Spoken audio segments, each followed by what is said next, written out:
La revista Mauta apareció en 1926.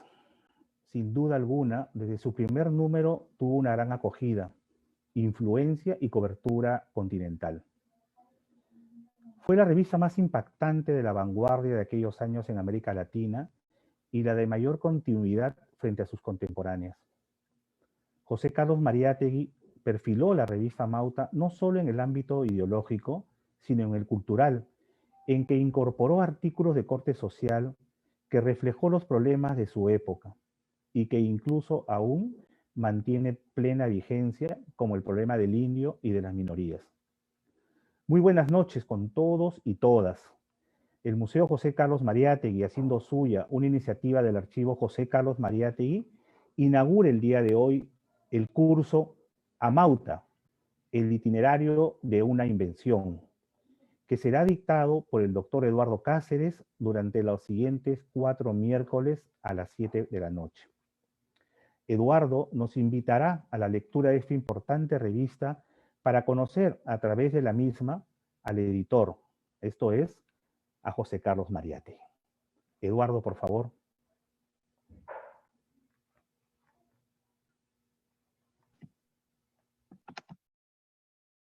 Muchas gracias. Muchas gracias a la Casa Museo Mariátegui por la coorganización de esta actividad. Y ahora sí.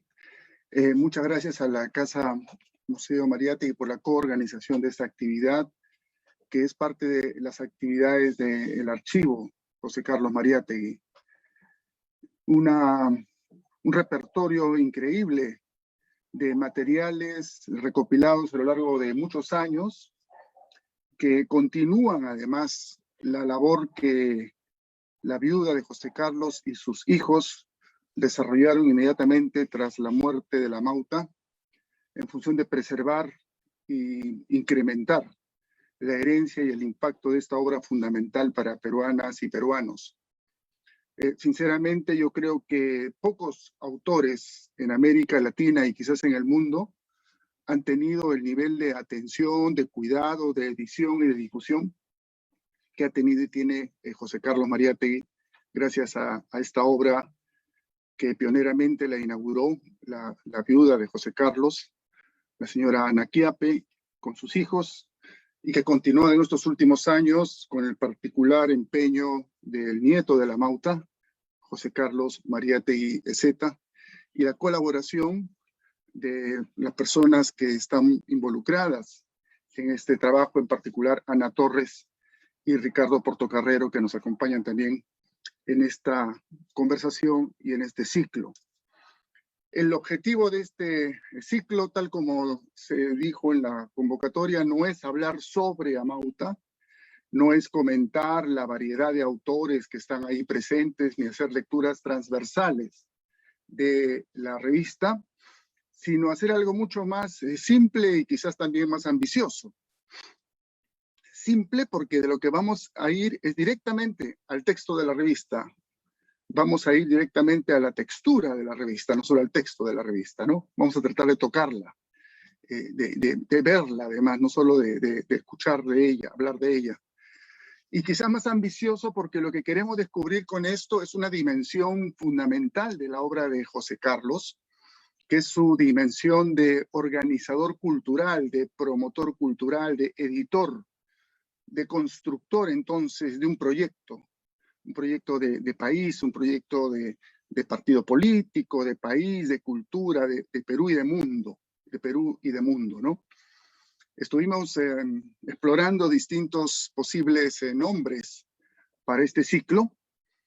Ciertamente hay varios que están presentes, además en el propio texto de José Carlos, pero hay una idea que la planteó hace ya varios años nuestro común y recordado amigo Alberto Flores Galindo, a quien hay que recordar siempre cuando hablamos de José Carlos, más ahora que acaba de reeditarse su obra fundamental sobre el tema, ¿no? La agonía de Mariátegui.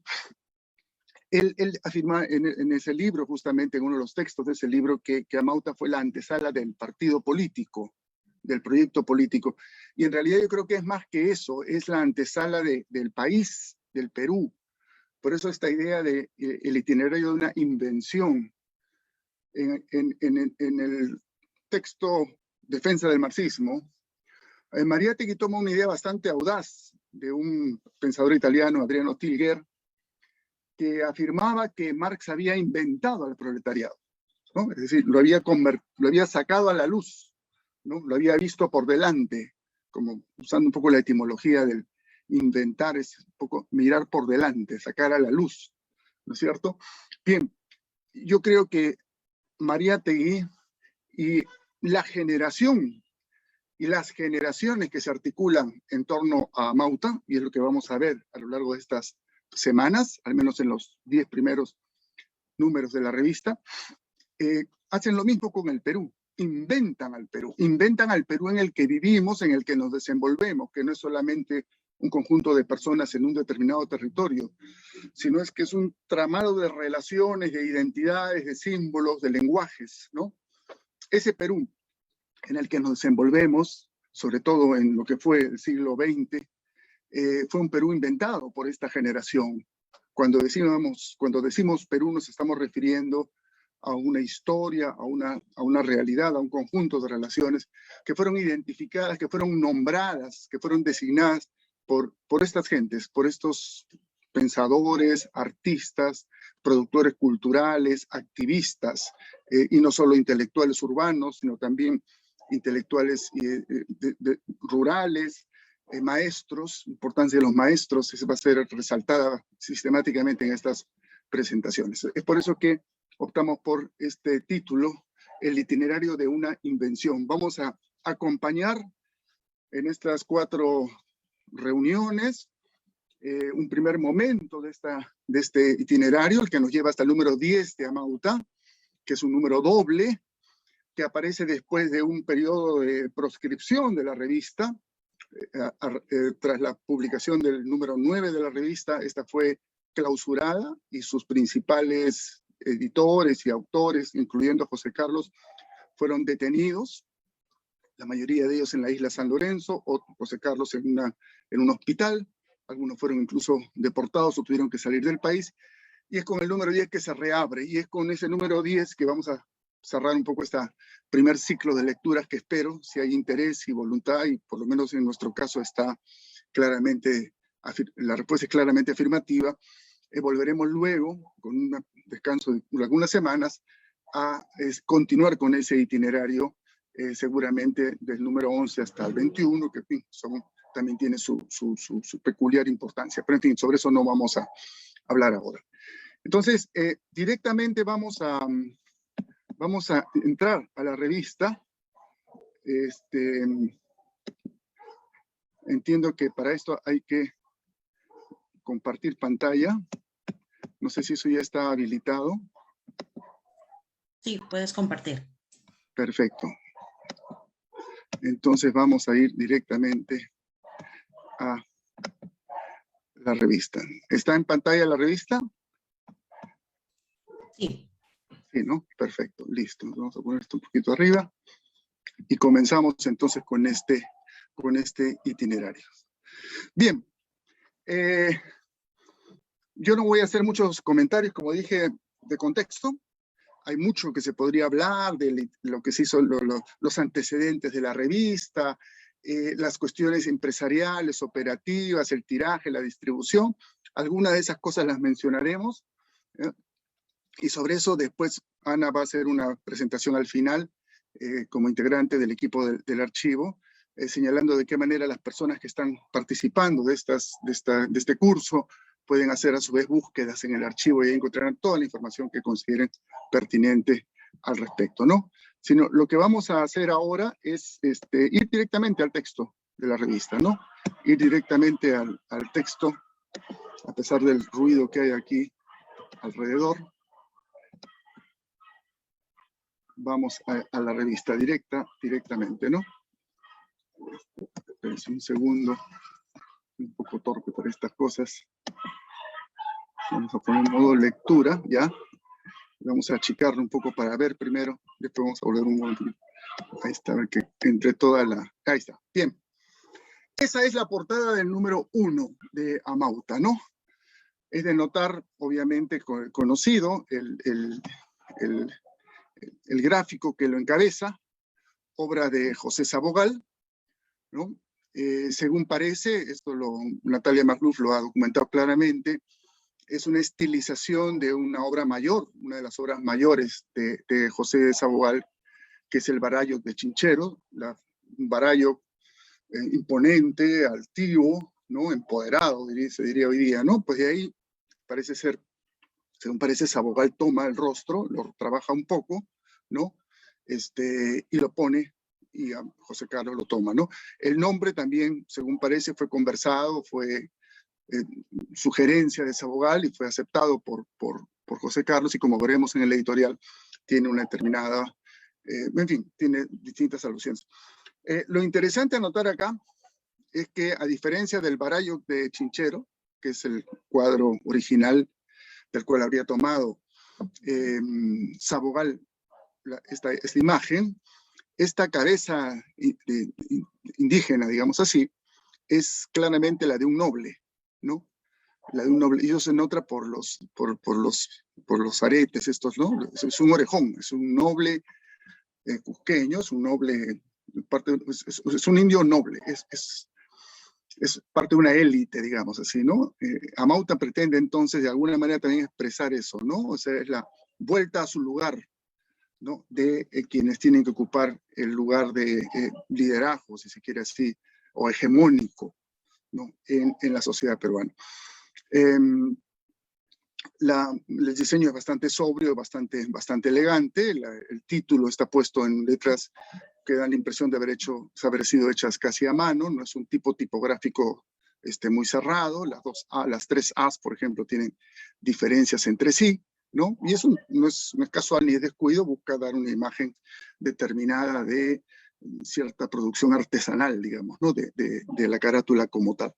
Y el sumario está planteado ahí al inicio de la revista, en la carátula de la revista. Vamos a verlo un poquito más de cerca el sumario.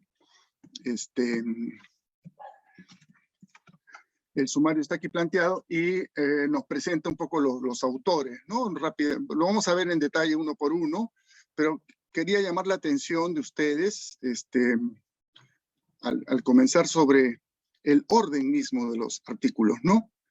Que a veces parece, no es algo secundario, ¿no?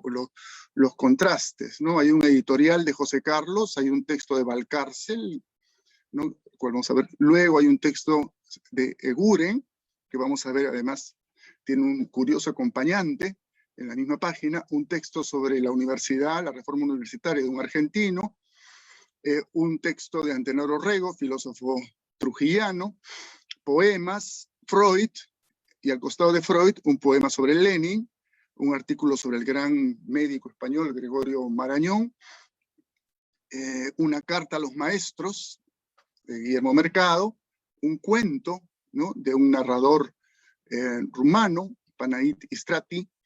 En fin, no vamos a entrar a los detalles porque eso lo vamos a ver, pero en todo caso, notar el orden, ¿no? No es casual ni es arbitrario, como lo vamos a ver a continuación.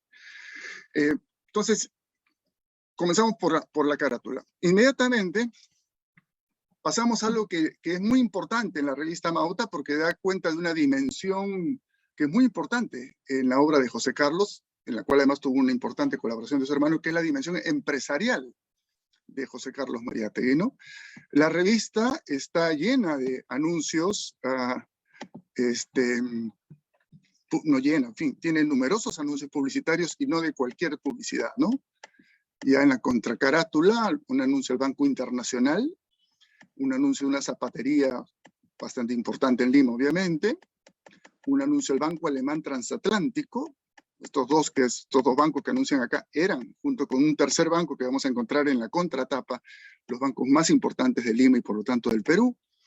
La compañía de seguros RIMAC, ¿no? Y su directorio en pleno ahí, incluyendo a Pedro Gallagher, presidente de la Cámara de Comercio de Lima. O sea, el presidente de la Cámara de Comercio de Lima avisaba en la revista Amauta, una fábrica de sombreros, compañía noruega de comercio que importaba papel y bacalao, entre otras cosas, ¿no? etc. Y la Compañía Internacional de Seguros del Perú, ¿no? En fin, un tremendo aviso que seguramente por ahí más adelante en algún número vamos a encontrar las tarifas de este avisaje, ¿no?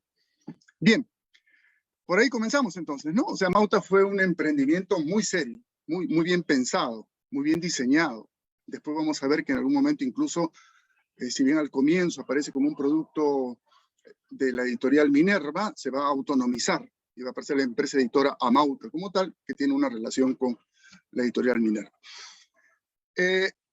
El número 1 comienza con una presentación que es bastante conocida, suele ser leída como un texto autónomo, fue publicado en la antología esta Ideología y Política, uno de los libritos estos que todos hemos conocido. Pero antes que eso vale la pena notar cómo se define la revista, ¿no? La revista se define como una... en principio este número apareció en septiembre, pero aquí está la imprenta ha puesto el mes 8, o sea, agosto, entre agosto y septiembre. Entonces, seguramente en agosto estuvieron cerrando la edición, pero en realidad normalmente se la cita, se la menciona. La referencia a Mauta, el número 1, es septiembre del año 26. Doctrina, arte, literatura y polémica. Doctrina, arte, literatura y polémica, ¿no? Son los 4 ámbitos en los cuales se va a ubicar la revista. Dicho sea de paso, lo debí haber dicho antes, ¿no? Lo que ustedes están viendo en pantalla es una versión en PDF, facsímil de la revista, que yo he bajado a mi computadora, pero que es accesible a cualquier persona a través del archivo de José Carlos Mariátegui, sobre lo cual Ana al final dará algunas primeras explicaciones y a lo largo de las sucesivas sesiones iremos viendo las distintas herramientas que se pueden usar para manejar ese archivo, ¿no? Pero yo lo que he hecho es bajar ese ejemplar para poder manejarlo con más facilidad desde mi propia computadora. Presentación de Amauta, ¿no? Amauta tiene una presentación. No representa un grupo, dice José Carlos, representa un movimiento, un espíritu. Pensamos en esto como título del ciclo, ¿no? Amauta, un movimiento, un espíritu. Es el título que se había utilizado ya en la Casa de la Literatura para una muestra similar sobre la revista, entonces mejor respetar también la preeminencia en el uso de las expresiones, ¿no? La idea de movimiento, la idea de espíritu, la idea de corriente, y todo esto vinculado a la idea de renovación, ¿sí? ¿Por parte de quiénes? Vanguardistas, socialistas, revolucionarios, etcétera, ¿no? O sea, está claro que se trata de algo muy amplio, pero en acción, en construcción. Y está claro que es algo que está esperando un momento que no ha llegado aún, en el cual esta corriente, estos vanguardistas, socialistas, revolucionarios, comenzarán a tener un nombre definitivo. Por eso dice José Carlos, la historia no los ha bautizado definitivamente todavía. Estamos en esa espera. Pueden haber discrepancias, etcétera, pero lo que une a este movimiento, a este espíritu, a esta corriente, ¿no? Es la voluntad de crear un Perú nuevo dentro de un mundo nuevo. Poco a poco irá ganando organicidad y con la aparición de la revista Mauta, según José Carlos, este movimiento entra a una fase de definición, lo cual implica que este movimiento tiene antecedentes, ¿no? Tiene antecedentes, que no es el caso ahora de detallar, pero ustedes los pueden fácilmente identificar, incluso desde el grupo Colónida, obviamente los movimientos obreros, los movimientos indigenistas, la reforma universitaria, las corrientes vanguardistas en literatura, en la plástica, etcétera, ¿no? Todo eso ya estaba en el Perú. Amauta va a ser el terreno en el cual ese movimiento va a entrar en una fase de definición. La revista no es casual, no es arbitraria, no es que yo me junté con mis patas anoche y cada uno puso un artículo, ha tenido un proceso normal de gestación, dice José Carlos. No es una determinación de él. Dice, yo vine de Europa con el propósito de fundar una revista, y no solo una revista, en realidad también un diario, ¿no? Por ahí están las cartas a Bravo, que estaba exilado en Chile, planteándole comprar su periódico, ¿no? Comprar el periódico para lanzar un diario. Esto no prosperó, pero sí la revista, ¿no? no pudo hacerlo en su momento, el año 24, ya hay propaganda del año 24, ¿no? De esta revista que iba a lanzar José Carlos, que se iba a llamar Vanguardia, ¿no? Eso se trunca por la amputación de la pierna y la enfermedad, pero después lo retoma y estamos ya en septiembre del año 26 con el número 1 de la revista, ¿no? Pero eso que en ese momento iba a ser una iniciativa más o menos personal, lo dice ahí, esta revista habría sido una voz un tanto personal, ahora es la voz de un movimiento y de una generación. ¿Eh? ¿Qué queremos hacer? Acordarnos, ponernos de acuerdo y conocernos mejor entre nosotros mismos. La revista nos va a solidarizar, pero no solo eso, también la revista nos va a cribar, nos va a separar, digamos así, la paja del trigo, como dice el propio José Carlos, ¿no? Habrá un fenómeno de polarización y concentración, de constitución de polos y de concentración en estos polos de unos y de otros, ¿no? Entonces, la revista es el terreno de maduración de un proyecto colectivo, de Perú Nuevo en un Mundo Nuevo. No es arbitraria, no es personal, ¿no? Se nutre de movimientos que ya existían en la sociedad. Y no es una cosa, pues, diletante, no es una cosa agnóstica, lo dice acá. Nos sentimos una fuerza beligerante, polémica. Y recuerda lo que ya había escrito en la escena contemporánea, libro publicado en 1925. Soy un hombre con una afiliación y una fe. Lo mismo puedo decir de esa revista que rechaza todo lo que es contrario a su ideología, así como todo lo que no traduce ideología alguna, una posición contundente. Pareciera entonces que estamos asistiendo al surgimiento de una revista casi de partido, ¿no? Y no es así. Y esta afirmación incluso va a provocar algunas discusiones sobre las cuales daremos cuenta porque están en la revista, ¿no? Con algunos de los más jóvenes que se suman también al proyecto de la revista, ¿no? Bien, en todo caso, eso es lo que está planteando hasta ahora. José Carlos, no le interesa presentar un programa, es decir, un programa en el sentido de decir 1, 2, 3, 4, vamos a tratar este tema, aquel, no. Es el movimiento el que irá planteando los temas, ¿no? Un poco la idea que está en los 7 ensayos, recuerdan ustedes, ¿no? En la primera página de los 7 ensayos, la idea del texto que sale inadvertidamente, que va apareciendo conforme se va pensando y se va actuando y se va interactuando con nosotros. Un proceso similar es el que creo yo José Carlos tiene en mente al plantear la revista Amauta. De lo que se trata no es de rótulos, de etiquetas. Hagamos alguna cosa con contenido, con espíritu. Amauta no tiene necesidad de un programa, ¿no? Tiene necesidad de un destino, de un objeto, ¿no? Es para algo. Amauta sale para algo. Lo dijo antes, Perú Nuevo en un Mundo Nuevo. El título, dice José Carlos, preocupará a algunos, ¿no? Porque acá en el Perú le damos mucha importancia a los rótulos. Bueno, José Carlos dice, eso no es tan importante. De hecho, hubo un debate, y Luis Alberto Sánchez lo recuerda en uno de sus textos, esto bajo también ahí Basadre, ¿no? Basadre prefería un término más, ¿cómo decirlo?, menos andino, si se quiere, ¿no? No por antiandino, sino por buscar una cosa más Perú, ¿no? Basadre, eso fue siempre su enfoque, ¿no? Pero José Carlos insistió en la idea de Amauta, que como digo, fue sugerida, según parece, por Saboal. Y la idea está de la palabra vanguardia, que fue la primera, ya había sido dejada de lado, ¿no? El título, dice José Carlos, no traduce sino nuestra adhesión a la raza, nuestro homenaje al incaísmo, raza e incaísmo, lo andino, dos maneras de referirse a eso, pero dos maneras diferentes. Veremos luego en el artículo de Valcárcel, muy interesante esto, esta idea de raza, ¿no? Y también la diferencia de raza, cultura y incaísmo, etcétera, ¿no?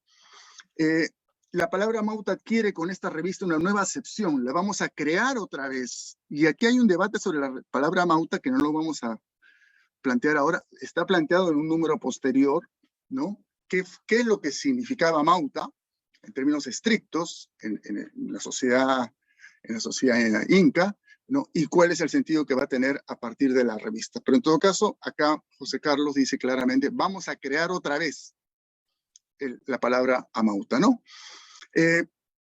Un párrafo final o penúltimo, en el cual da cuenta de su universalismo, ¿no? porque contra quien pensase que la revista Amauta, por el título que tiene, va a ser una revista indigenista, se equivoca, ¿no? Se equivoca, no es una revista indigenista. Paralelamente comenzó a aparecer en el Perú otra revista muy importante, La Sierra, que sí tenía un perfil mucho más indigenista. Amauta incluye los indigenismos en plural, dicho sea de paso, y sobre eso insistiremos bastante en las distintas sesiones. Pero junto con eso, la revista y el espacio que queremos construir y el proyecto que queremos construir es un proyecto universalista, ¿no? Consideraremos siempre al Perú dentro del panorama del mundo. Estudiaremos todos los grandes movimientos de renovación políticos, filosóficos, artísticos, literarios, científicos. Todo lo humano es nuestro, ¿no? Eso es una frase latina que también, dicho sea de paso, era una expresión favorita de Carlos Marx, ¿no? Y termina con un párrafo que es notable, ¿no? Porque revela pues, un personaje que tiene una convicción clara de lo que quiere y de lo que es y de lo que está haciendo, ¿no? Nada más agregaré, habrá que ser muy poco perspicaz para no darse cuenta de que al Perú le nace en este momento una revista histórica. Hay que tener, ¿no es cierto?, para decir eso, ¿ya? Al comienzo de una aventura, de una empresa, ¿no? Esa convicción, esa fuerza, ¿no? Lo que estamos haciendo es histórico. Y es evidente, habría que ser muy poco perspicaz, habría que ser un tonto para no darse cuenta de que al Perú le están haciendo en este momento una revista histórica. Bien, terminado pasamos al primer artículo, ¿no? El primer artículo de Luis Valcárcel, Tempestad en los Andes. Luis Valcárcel había nacido en Hilo, en 1890, 91 me parece. Sin embargo, su vida escolar incluso, y sobre todo su vida universitaria, transcurre principalmente en el Cusco, y va a ser valorado y conocido básicamente como un intelectual cusqueño, ¿no? Esa es un poco la identificación, pero en realidad él es hileño, ¿no? Él nace en Hilo. Ya.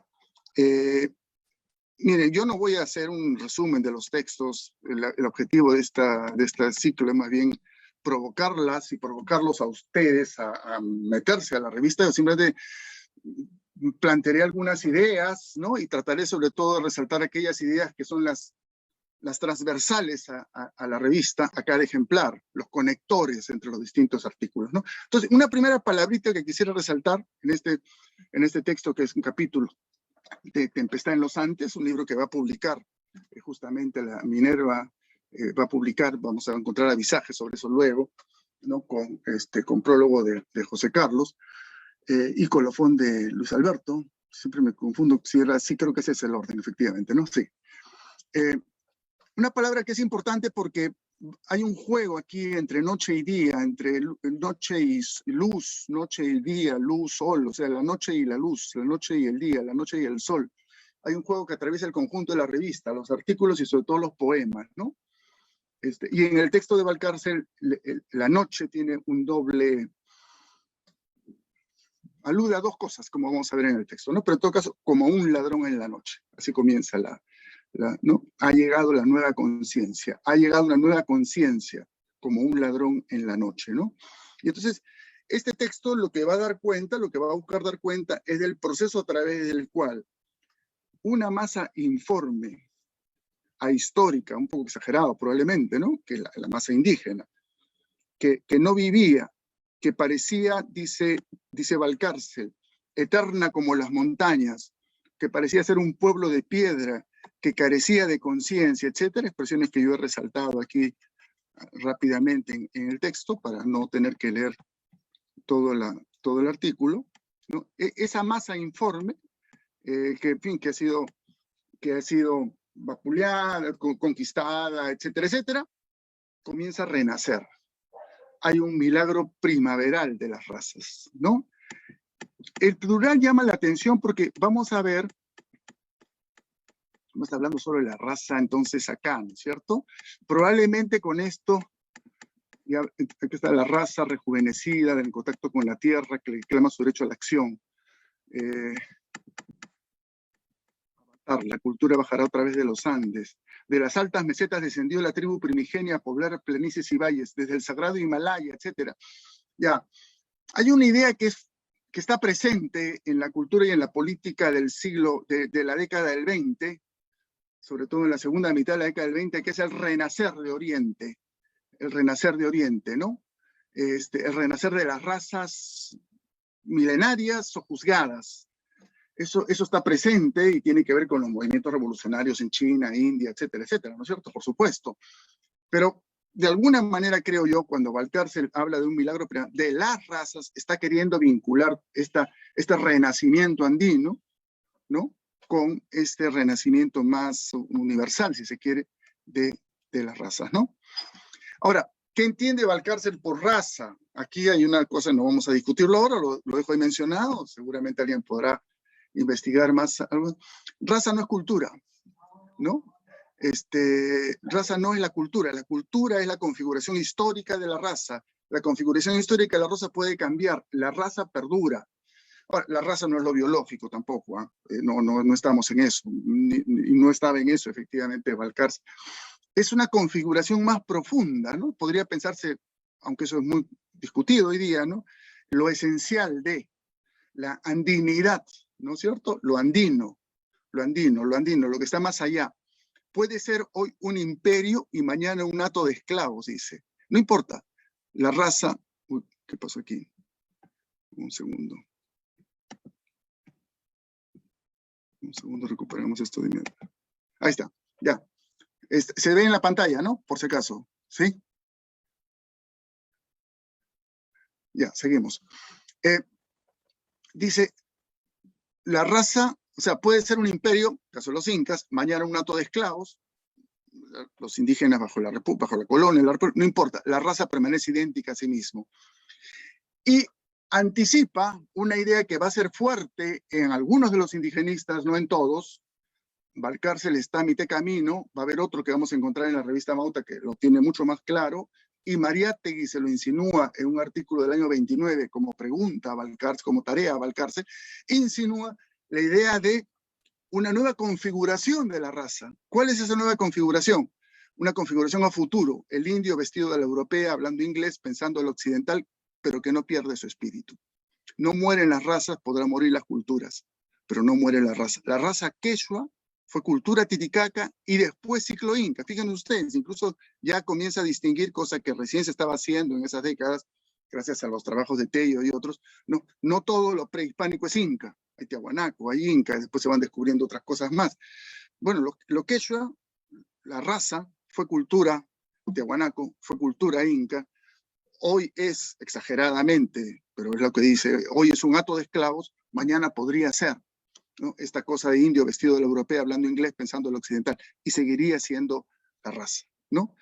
Bien, entonces, de alguna manera, entonces, la propuesta que nos plantea Valcárcel es la de un componente muy de fondo, ¿no?, de la sociedad peruana, ¿no? Después hace habla de una... Y va a insistir en esto Valcárcel, que es uno de los más radicalmente cusqueñistas, digamos así, o incaístas, si quieren ustedes, ¿no? Otros lo son menos. Lo va a decir con toda claridad. No ha de ser una resurrección del incario con todas sus exteriores pompas. No vamos a volver a adorar el sol, no vamos a volver a tener incas. Habrá que renunciar a muchas bellas cosas del tiempo ido, que añoramos como románticos poetas. No, o sea, es claramente antirromántico, o parcialmente, porque hay otros textos de Valcárcel que son más ambiguos en este tema, pero en estas páginas, por lo menos, es bastante clara su afirmación. Bien, acá hay un hermoso cuadro, no vamos a detenernos en él, es una xilografía también de India Koya, de Sabogal, ¿no? Y después va a ser la comparación, que va a ser una idea transversal a todo el texto Tempestad en los Andes, entre el Perú y Rusia. Rusia por el tema de la Revolución Rusa, obviamente, ¿no? No vamos a entrar en detalle de esto. Las razas no mueren. Bien, simplemente quería acá, sí, ir al final del texto para... Ya, ¿cuál es el diagnóstico que tiene? Perú, una sociedad, según parece, alrededor de 5 millones de habitantes. Él considera creo que exagero un poco, pero que 4 millones son indígenas, bueno, probablemente por ahí estaba la cosa, ¿no? Los identifica como campesinos y va a hacer una descripción bastante detallada de su situación en la República, ¿no? Muy interesante esto, ¿no? Estos 4 millones de hombres no son ciudadanos, están fuera del Estado, no pertenecen a la sociedad peruana, ¿no? De ahí están en el campo, los extrae violentamente la ley para que cumplan con el servicio militar, con el servicio vial, con el servicio escolar. Para el campesino, toda relación con el Estado y la sociedad se resuelve en obligaciones, carece de derechos, ¿no? Es jurídicamente igual, pero carece de derechos. Entonces, por un lado, esa descripción. Por otro lado, un balance crítico de las aproximaciones más bien humanitarias, aunque el propio Valcárcel, como veremos luego en otro ejemplar de Amauta, no escapaba de ese enfoque, ¿no? Muchas filantropías se han gastado con el campesino en nuestras tierras. El campesino es un infeliz, un incapaz, un menor, hay que ampararlo, hay que hacer tutoría de él. Sobre eso, en este texto, por lo menos, Valcárcel se pronuncia claramente en contra, ¿no es cierto? Y se refiere a la proindígena, sobre lo cual habrá un artículo que veremos luego, al patronato. La proindígena fue esta iniciativa desde la sociedad civil, se diría hoy, ¿no? En la cual tienen un rol fundamental Pedro Zulen y Dora Meyer, que firmaba siempre de Zulen, ¿no? Y el patronato, que era una cosa más bien oficial, promovida por el leguismo, ¿no? Bueno, y termina entonces con el llamado a la emancipación, ¿no? El llamado, esto que está llegando, ¿no? En la noche, ¿no? La noche es presentada normalmente en varios textos como el reino de las tinieblas, como el momento del temor, ¿no? El momento en que predomina el temor, el miedo. Pero aquí aparece otra lectura de la noche, ¿no? Que curiosamente, sin que seguramente haya conexión, remite a una idea que también está en Gramsci, ¿no? Que es la idea de la noche como el momento del procesamiento de la experiencia en la soledad de la conciencia, dice Gramsci, en la cual va madurando la conciencia de clase, ¿no? Y justamente para Valcárcel aparece ese tipo de noche, ese es el tipo de noche que está atravesando los Andes, ¿no? Era la invitación a la libertad en las sombras, salir a la llanura, salir a la llanura inmensa en la noche, ya no temer a nadie. Salió y se zambulló en las calofriantes tinieblas, y gritó y silbó como el viento y corrió con él, etc. La palabra había sido pronunciada y nunca más sintióse medroso ante poderes invisibles. Osado, mataría ahora el monstruo interior. O sea, la liberación, la emancipación, como un proceso en el que lo primero que hay que matar es el monstruo interior, ¿no? Y termina con un par de frases un poco crípticas, pero tiene un tono profético el texto, como lo han señalado el propio Mariátegui y muchos más, ¿no? Murmullos del viento percibido en la alta noche, en la soledad de la puna, habíanle revelado la verdad redentora. Era el sésamo salvador. Sé hombre y no temas. La palabra ha sido pronunciada. Bien, ahí entonces el primer texto.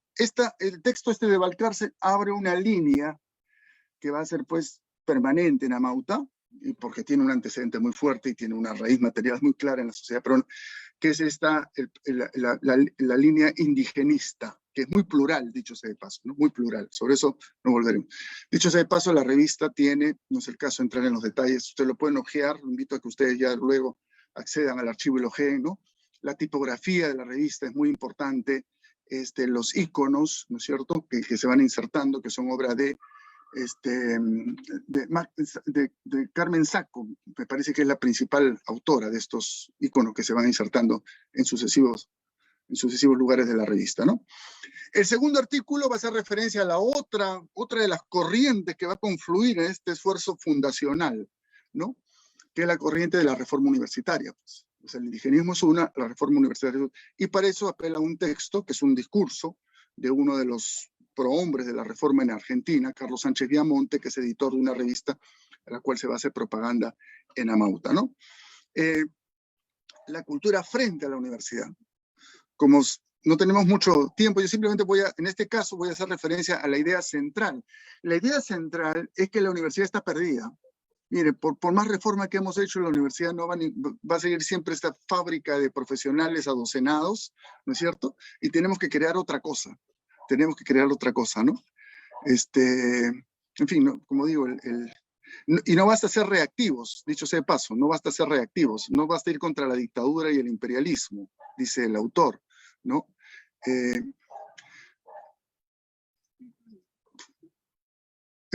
La reforma universitaria, en apariencia, no fue sino una venerable y vetusta mistificación. Hay que pensar si vale la pena esforzarnos en renovar esas instituciones caducas, y al final Sánchez Viamonte probablemente no. Debemos crear la universidad libre, es decir, crear otros espacios en los cuales, ¿no?, la desprofesionalización de la enseñanza es un imposible y quizás un absurdo. En fin, no voy a entrar en el detalle del texto, pero sí esta idea, ¿no?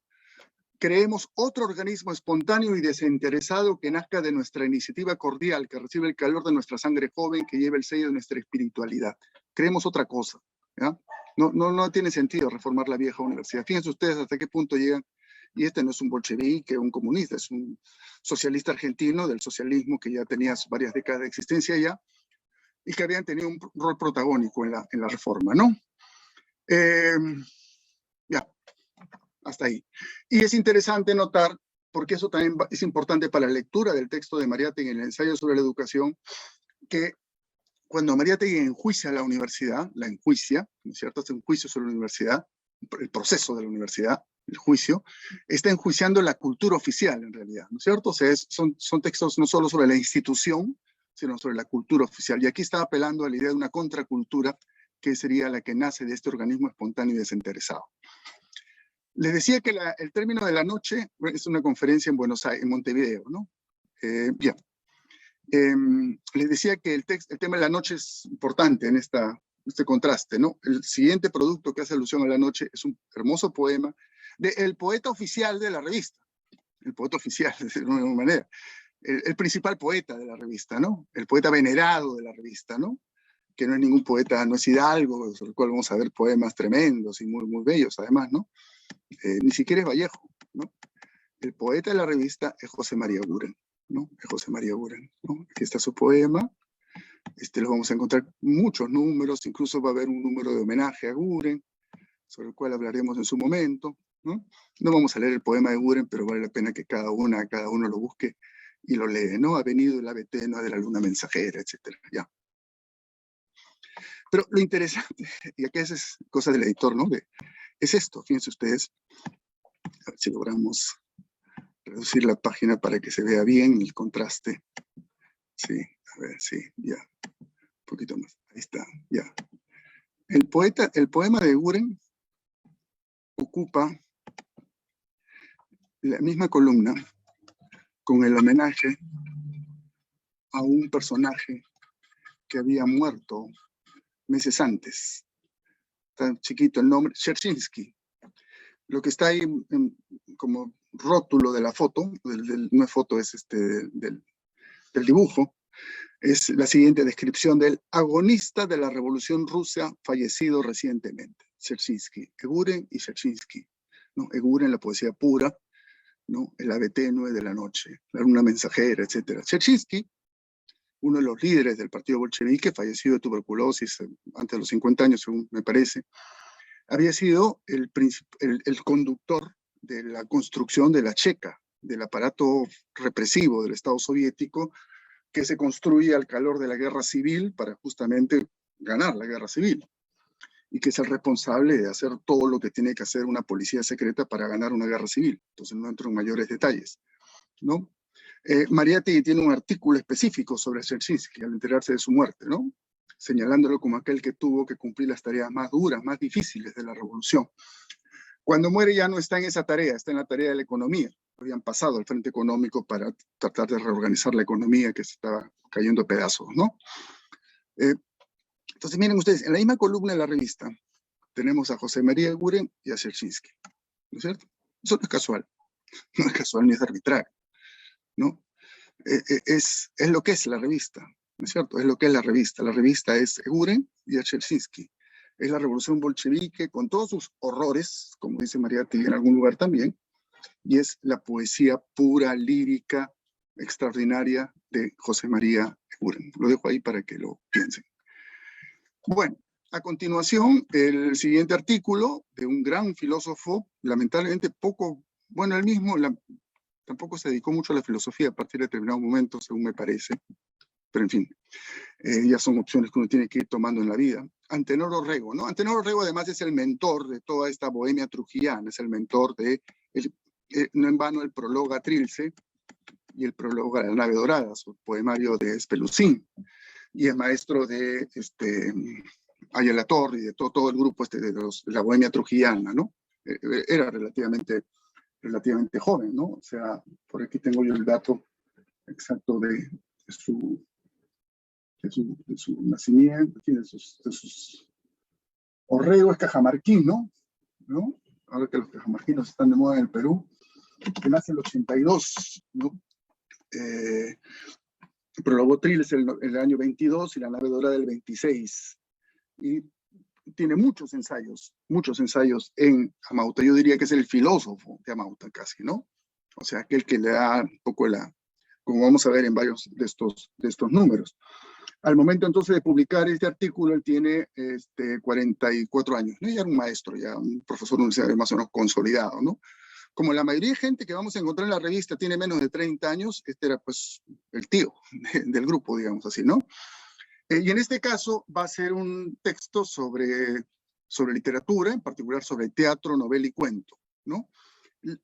Lo central acá del texto, tampoco muy rico, muy denso, muy lleno, muy bien pensado, ¿no es cierto?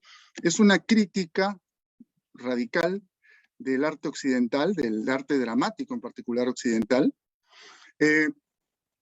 que lo que hace es cercenar la vida, es transformar la vida en episodios, ¿no? En ese sentido se anticipa un poco a varios productos culturales contemporáneos, ¿no?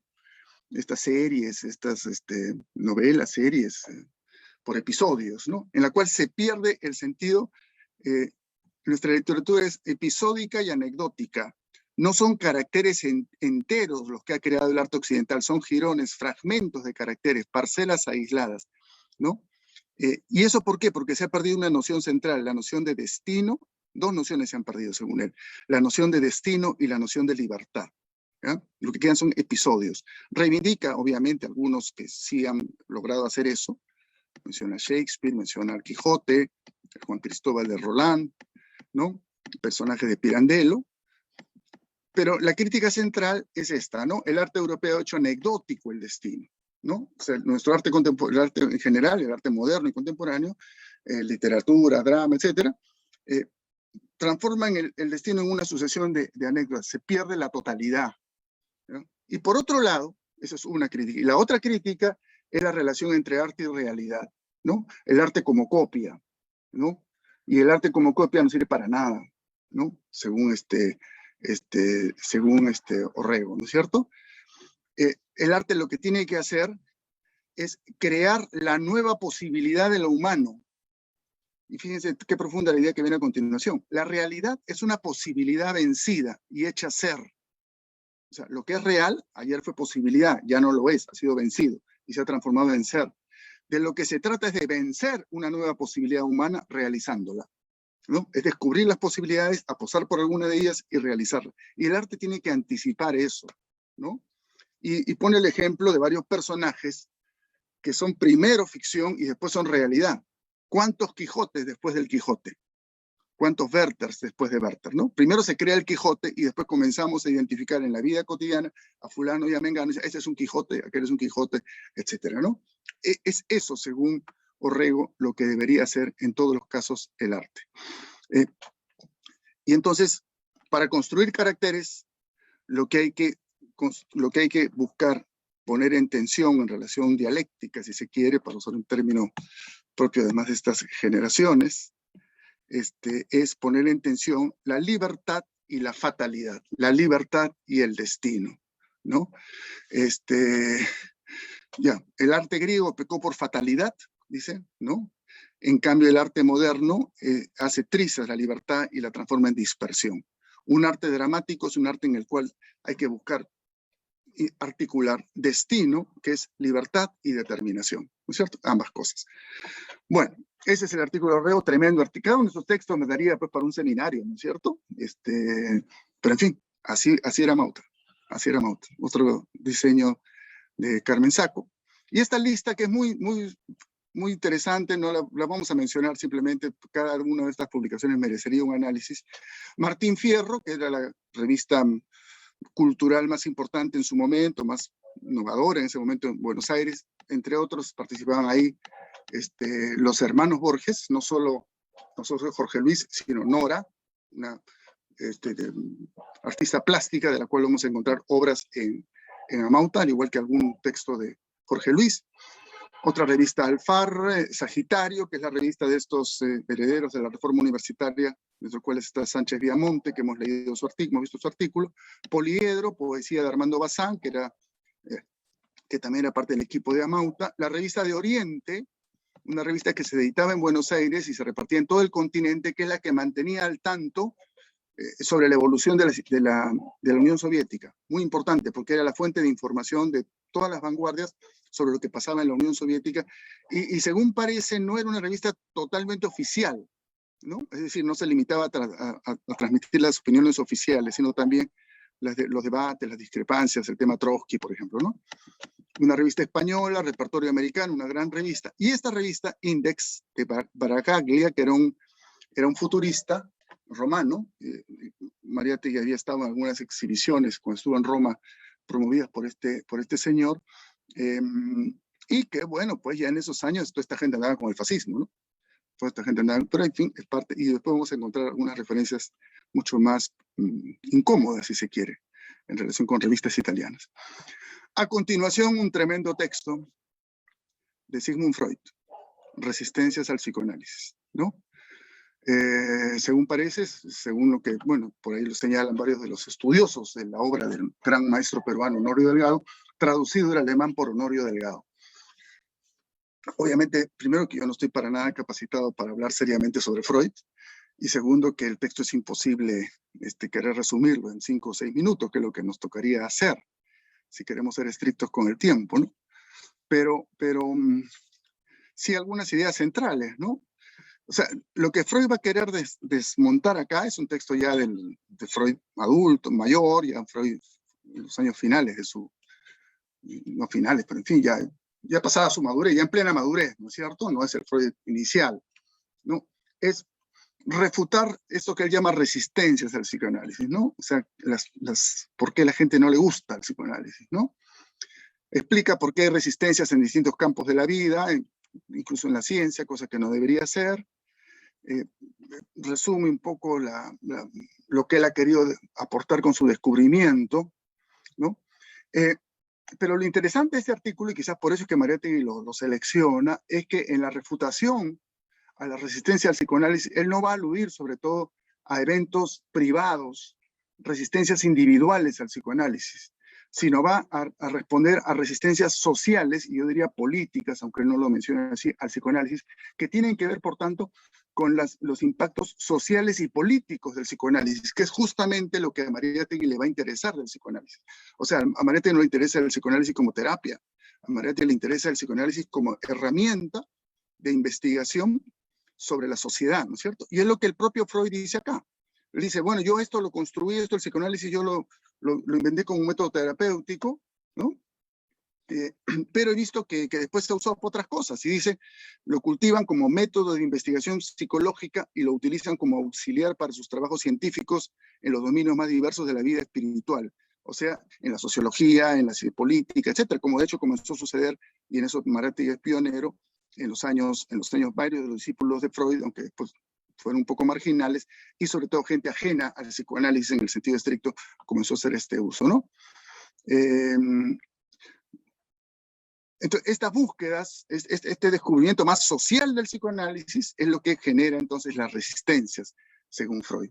Hay resistencias en el ámbito de la medicina, en fin, esto lo menciona en esta primera columna, no vamos a entrar en eso, pero hay resistencias en el ámbito de los filósofos, de los pensadores más de lo universal, ¿no? Sería muy rico entrar a discutir todas estas cosas, ¿no? Sobre todo la idea de lo difícil que es para la sociedad reconocer que lo que domina su vida no es lo consciente, lo racional, lo ordenado, sino es toda otra cosa que Freud habría descubierto, ¿no? Lo inconsciente, ¿no? El analista rehúsa definirlo, el psicoanálisis sostiene que lo mental en sí es inconsciente y que la conciencia no es sino una cualidad que puede venir a añadirse a actos psíquicos aislados. O sea, lo fundamental es inconsciente, lo consciente es lo añadido. En algunos casos el evento mental es consciente, pero la mayoría son un flujo de cosas inconscientes, ¿no? Y a pesar de que el psicoanalista no le interesa describir eso, sí lo afirma, lo pone, y entonces eso es lo que explica él por qué hay estos estallidos de indignación, de burla y de desprecio, ¿no? ¿Y esto por qué? Porque el psicoanálisis no ha puesto solo en juego resistencias intelectuales, sino también fuerzas afectivas. Todo el tema de la sexualidad, que es conocido, que lo aclara bien, lo vincula con Schopenhauer, incluso hay alusión al Eros de Platón, ¿no? Quiere defenderse bien Freud, ¿no? Y apela entonces a autoridades serias. Y no, como digo, no vamos a entrar en detalle de la argumentación de Freud, pero viene acá el kit de la cuestión, ¿no es cierto? Que es la conexión que varios van a explotar, Mariátegui antes que nadie, creo yo, y también discípulos de Freud, y después ya a lo largo del siglo XX diversos pensadores, ¿no? Las dos bases de la cultura humana, dice Freud, son el dominio de las fuerzas naturales y la represión de nuestros instintos. El trono de la soberana es soportado por esclavos encadenados. Entre estos elementos instintivos domesticados, los impulsos sexuales en un sentido estrecho dominan por fuerza y por violencia. Que se les quite sus cadenas y el trono es derribado, la soberana pisoteada. La sociedad lo sabe y no quiere que se le hable de esto. La sociedad no quiere oír hablar del descubrimiento de estas relaciones porque bajo muchos aspectos no tiene la conciencia tranquila. Ha comenzado por crearse un ideal de alta moralidad, siendo la moralidad la represión de los instintos, y ha exigido de todos sus miembros que realicen este ideal sin preocuparse de lo que esta obediencia puede costar a los individuos, ¿no? Entonces, claramente acá entonces es un psicoanálisis ya no del individuo, ¿no? La neurosis individual, sino es la sociedad, y obviamente las consecuencias revolucionarias, subversivas de esta aproximación son individuales, y esa es, según Freud, la razón de fondo de las resistencias al psicoanálisis, ¿no? Bien, no voy a entrar en más detalles. Hay una interesante, bueno, dos ideas finales, ¿no? Entonces, dice Freud que el psicoanálisis significa para la especie humana, para la sociedad humana, una tercera humillación, ¿no? Esta humillación psicológica viene a agregarse a la humillación biológica, que es la que le infligió Darwin, al decir, miren, nosotros somos descendientes de los monos, no molesten, y la humillación cosmológica, que infligió Copérnico, al decir, la Tierra no es el centro de nada, la Tierra es un planetita que está girando en torno al Sol, y el Sol gira en torno a la galaxia y todo lo demás, ¿no es cierto? O sea, 3 humillaciones son demasiado. Y Freud termina diciendo, un texto que es interesante, tal vez también la resistencia al psicoanálisis tiene que ver con que su promotor, o sea, yo, Freud, soy judío, ¿no? Puede ser, dicen, ¿no? No es tal vez por un simple azar que el promotor del psicoanálisis es un judío. Para sustentar el psicoanálisis era necesario estar ampliamente preparado a aceptar el aislamiento al cual condena la oposición, destino que, más que a ningún otro, es familiar al judío, ¿no? El judío segregado, el judío del gueto, etcétera, ¿no? El gueto del psicoanalista, en fin. Bueno, eso, una ilustración parecía ser de Adán y Eva en el paraíso, ¿no? Con la manzanita ahí al medio. También de Carmen Sacco, seguramente. Y al costado de Freud, Lenin. Al costado de Freud, Lenin. A la página siguiente de Freud, Lenin, no es al frente, porque no esta es la página 14, o sea, con esta página se inicia al abrir, ¿no? Ya. Un extraordinario poema de este muy buen poeta peruano, Alberto Hidalgo, que en esas épocas andaba por Buenos Aires, si no me equivoco, que está lleno de motivos futuristas, máquinas, pero muy bien planteado, ¿no? O sea, realmente es un poema que vale la pena leer, ¿no? Las máquinas de coser, a ver si podemos sugerir algunos, ¿no? Es un poema Lenin, ¿no? Si habrá temblado el tiempo mirándolo pasar sobre el cadáver de tanto siglo, dice él, ¿no? Refiriéndose a Lenin, el cadáver de Lenin, y a lo que es el cadáver de la época que muere, ¿no? el tiempo que tiembla. Las máquinas de coser, pianos de la época, las máquinas de escribir tocan sonatas en su honor. Es el descanso automático que hace leve el andar del vendedor ambulante. La idea de sol aparece varias veces, ¿no? Lenin está en el campo del sol, en el día, en la luz, ¿no? En la luz. Los pitos de las fábricas han aprendido la internacional. En fin, ¿no? Y este uso de la tipografía, que es muy importante, y Mariátegui iba a ser muy estricto en eso en la revista, ¿no? Para estos poetas vanguardistas, sobre todo los futuristas, el uso de la tipografía es parte de la poesía, ¿no? O sea, no es solamente escribir el poema, sino cómo se lo dispone en la página. Y acá está, Lenin, Lenin, letra con el impulso de la ola, angustia del oído atento a todo, ¿no? Blandura, suavidad, sosiego del mucho sufrimiento, puñal enderezado hacia el alma de la injusticia, última vibración de la campana, ¿no? Canto de gallo que anuncia la madrugada del mundo niño. Qué hermosa manera de hablar del mundo nuevo, ¿no? La madrugada del mundo niño. Bien, poema de Hidalgo sobre Lenin. Artículo siguiente, Carlos Roe, médico peruano. Vamos a encontrar avisaje de él, además, en la revista. Se había concertado con Mariátegui, Maquiavelo y Falcón, si no me equivoco, en Venecia para fundar una célula comunista. Se encontraron en Italia. Estuvo cerca, no, creo que no llegó a militar en el partido, pero en todo caso sí estuvo en el proyecto Amauta. Un artículo sobre Gregorio Marañón, un gran médico español. No vamos a hacer su biografía ni referencias a él, ¿no? Pero ¿por qué interesante esto, no? Porque en realidad Marañón es el prototipo del médico humanista, ¿no? El médico que no solo es muy buen médico, científico, formación alemana además, ¿no? Sino humanista, ¿no? Y que produce entonces textos no solo médicos, investigación médica, científica muy buena, sino también reflexiones más amplias sobre la cultura, ¿no? En particular estos dos libros que están acá mencionados, El mito de Don Juan y 3 ensayos sobre la vida sexual, ¿no? Y que termina confrontado con el poder. Al momento de escribir este artículo, Marañón está preso por la dictadura de Primo de Rivera, mientras que Azúa y Unamuno habían sido deportados, estaban fuera de España, expulsados de España, ¿no? No voy a entrar en detalle del texto, ¿no? Lo menciono ahí, ¿no? Ya. Y este otro, muy hermoso texto de Guillermo Mercado. Guillermo Mercado es un intelectual, digamos, no de la primera línea, pero sí con lectura y con reflexión propia. Si no me equivoco, que tengo la referencia, disculpen un minuto. Arequipeño, poeta arequipeño, tiene 22 años cuando escribe esto, ¿no? Es un chico de 22 años que escribe una carta a los maestros del Perú, a los maestros de escuela, ¿ya? Habría que reproducir ese texto hoy día, ¿no? Por razones obvias. Maestro de escuela, que estás al pie de tu deber en la aldea olvidada o vives confundido en el fárrago de la capital, ¿no? Y es todo un llamado a tu hora ha llegado, le dice más abajo, ¿no? Al maestro de escuela, tu hora ha llegado.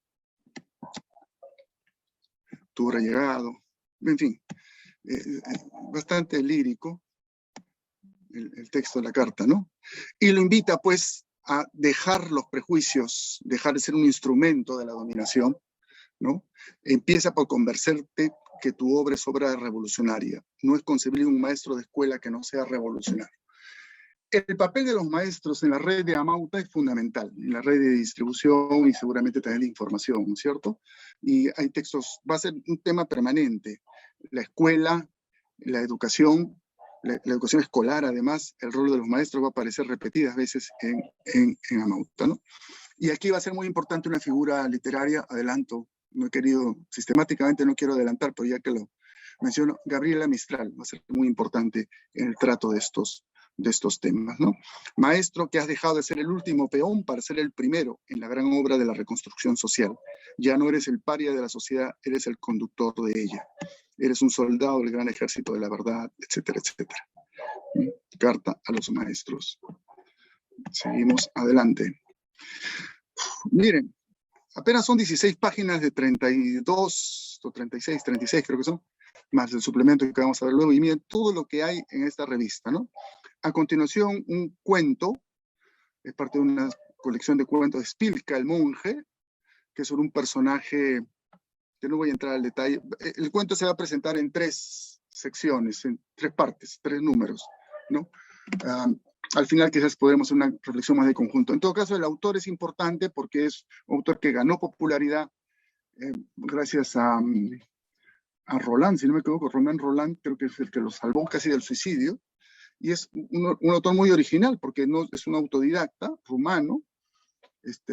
Rumanía es el país de los gitanos, dicho en términos un poco esquemáticos, ¿no? Pero que escribe en francés, y se hace famoso escribiendo en francés. Y María Atei, Miner va a publicar Kira Kirilina, que es la novela más importante de este autor, ¿no? En una traducción hecha desde el francés.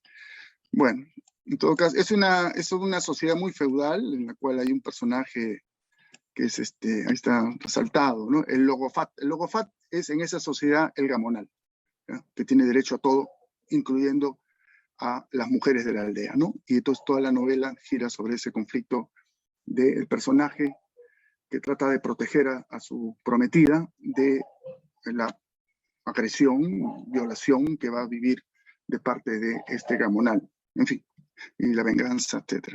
¿Ya? Otro poema sobre la noche, de Bazán. Este no es un autorretrato de Petoruti, es una obra de Petoruti, ¿no? Cierto, pero es un retrato de otro pintor argentino, como después se ha demostrado.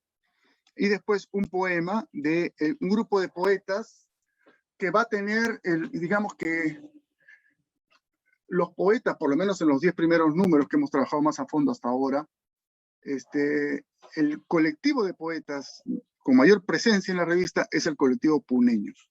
Es el colectivo Puneños, ¿no? Es el colectivo del grupo Titicaca, y Alejandro Peralta es uno de ellos. Está acá su poema, El Indio Antonio, ¿no? Cristales del Ande, y también acá, ¿no? La tipografía es muy importante, la forma como se pone, cómo se disponen las palabras, el uso de las mayúsculas, ¿no? Los cortes, los espacios, ¿no? Es importante la tipografía, ¿no? Y el vanguardismo está en esta cosa de Wagner en caballerizas y establos, en medio de un poema que habla del Ande, ¿no? El Titicaca emperador en los hombros de su peplum, de alas de Prusia, una palabra en latín, y Prusia, referencia a Alemania. La referencia a la mujer andina como Venus de bronce, ¿no? La feria es presentada como la kermés nutricia, y el tema del sol, ¿no? Este es Alejandro Peralta, de un poemario Ande, sobre el cual vamos a ver una reseña más adelante. Estas 2 páginas sí están en páginas centrales, cara a cara. Entonces, la página 20 es esta, y la página 21 es esta. En la página 20, poema puneño. En la página 21, poema trujillano, Espelucín. Curiosamente, dedicado a Víctor Raúl Haya de la Torre, ¿no? En un tono marcial, heroico, combativo, ¿no? De cara a los soles futuros, teniendo por fondo un tumulto de hornos y fraguas, de grúas y usinas, levantas, obrero de todas las fábricas, tu cuerpo armonioso, donde las musculaturas entonan los signos viriles, rotundos, caldeados, chispeantes, los himnos que nunca dijeron las liras orfeicas ni las cortesanas gargantas de febles bisancios, ¿no? Entonces, es una poesía revolucionaria, ¿no? Suena revolucionaria además, ¿no? Suena así. Bueno, eso está acá. Entonces, Espelucín, tienes frente a frente a 2 poetas, y los dos, les decía lo de la noche en los poemas previos, en las páginas centrales, los 2 poemas, el puneño y el trujillano, tienen como eje la idea del sol, ¿no? Los soles futuros, los soles futuros, los soles futuros, de cara a los soles futuros, ¿no? O sea, lo luminoso, lo emancipatorio es lo luminoso, y la poesía está al servicio de eso, ¿no? Y hay en la torre, bueno, aquí como el héroe de esa generación, al menos de los trujillanos, ¿no? Un largo e interesante artículo que merecería ser estudiado con detalles, bueno, ha sido estudiado obviamente, ¿no?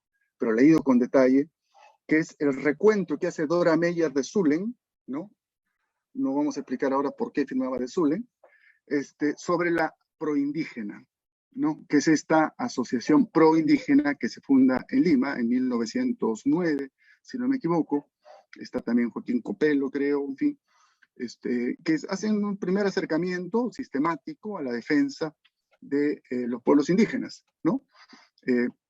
Rescate de la atrasada y esclavizada raza indígena, pero siendo un cuerpo protector extraño a ella, que gratuitamente y por vías legales ha procurado servirle como abogado. Y acá relata con mucha precisión sus estrategias, ¿no? Entonces, como digo, cómo hacían, qué pasos daban, en quién se apoyaban, la formación, el proceso, ¿no? La formación de un núcleo, 1909. Interesante notar, a ver si está aquí, y cómo ese núcleo lo que busca primero es crear una sociedad, sensibilizar a la sociedad, se diría hoy, formar un sentido de responsabilidad, apelando a que el hombre nunca pierde la conciencia por entero, pero la ignora casi cuando se reducen los estímulos morales. Entonces, estimular moralmente esa conciencia, ¿no? La publicidad, de esa sentido de responsabilidad se pasa luego a un concepto cívico, que es una idea más política, ¿no? Y aquí es interesante cómo se entendía, o sea, ¿qué entendía la proindígena por indígena? ¿No? O sea, estamos lejos de una visión romántica de lo indígena. Lo indígena es el factor dominante en la sociedad peruana en su conjunto. Y eso se muestra cuando dice, la memoria del año 1912 hace mención de dos notables episodios en la historia de la lucha entre el capital y el trabajo. La huelga minera, la huelga de la región azucarera de Chicama y los desmanes de la Cerro de Paz Mining Corporation en los asientos metálicos y carboníferos del centro. O sea, son dos conflictos obreros los que son el tema central de la proindígena, ¿ya? Para la proindígena, el obrero era indígena, ¿ya?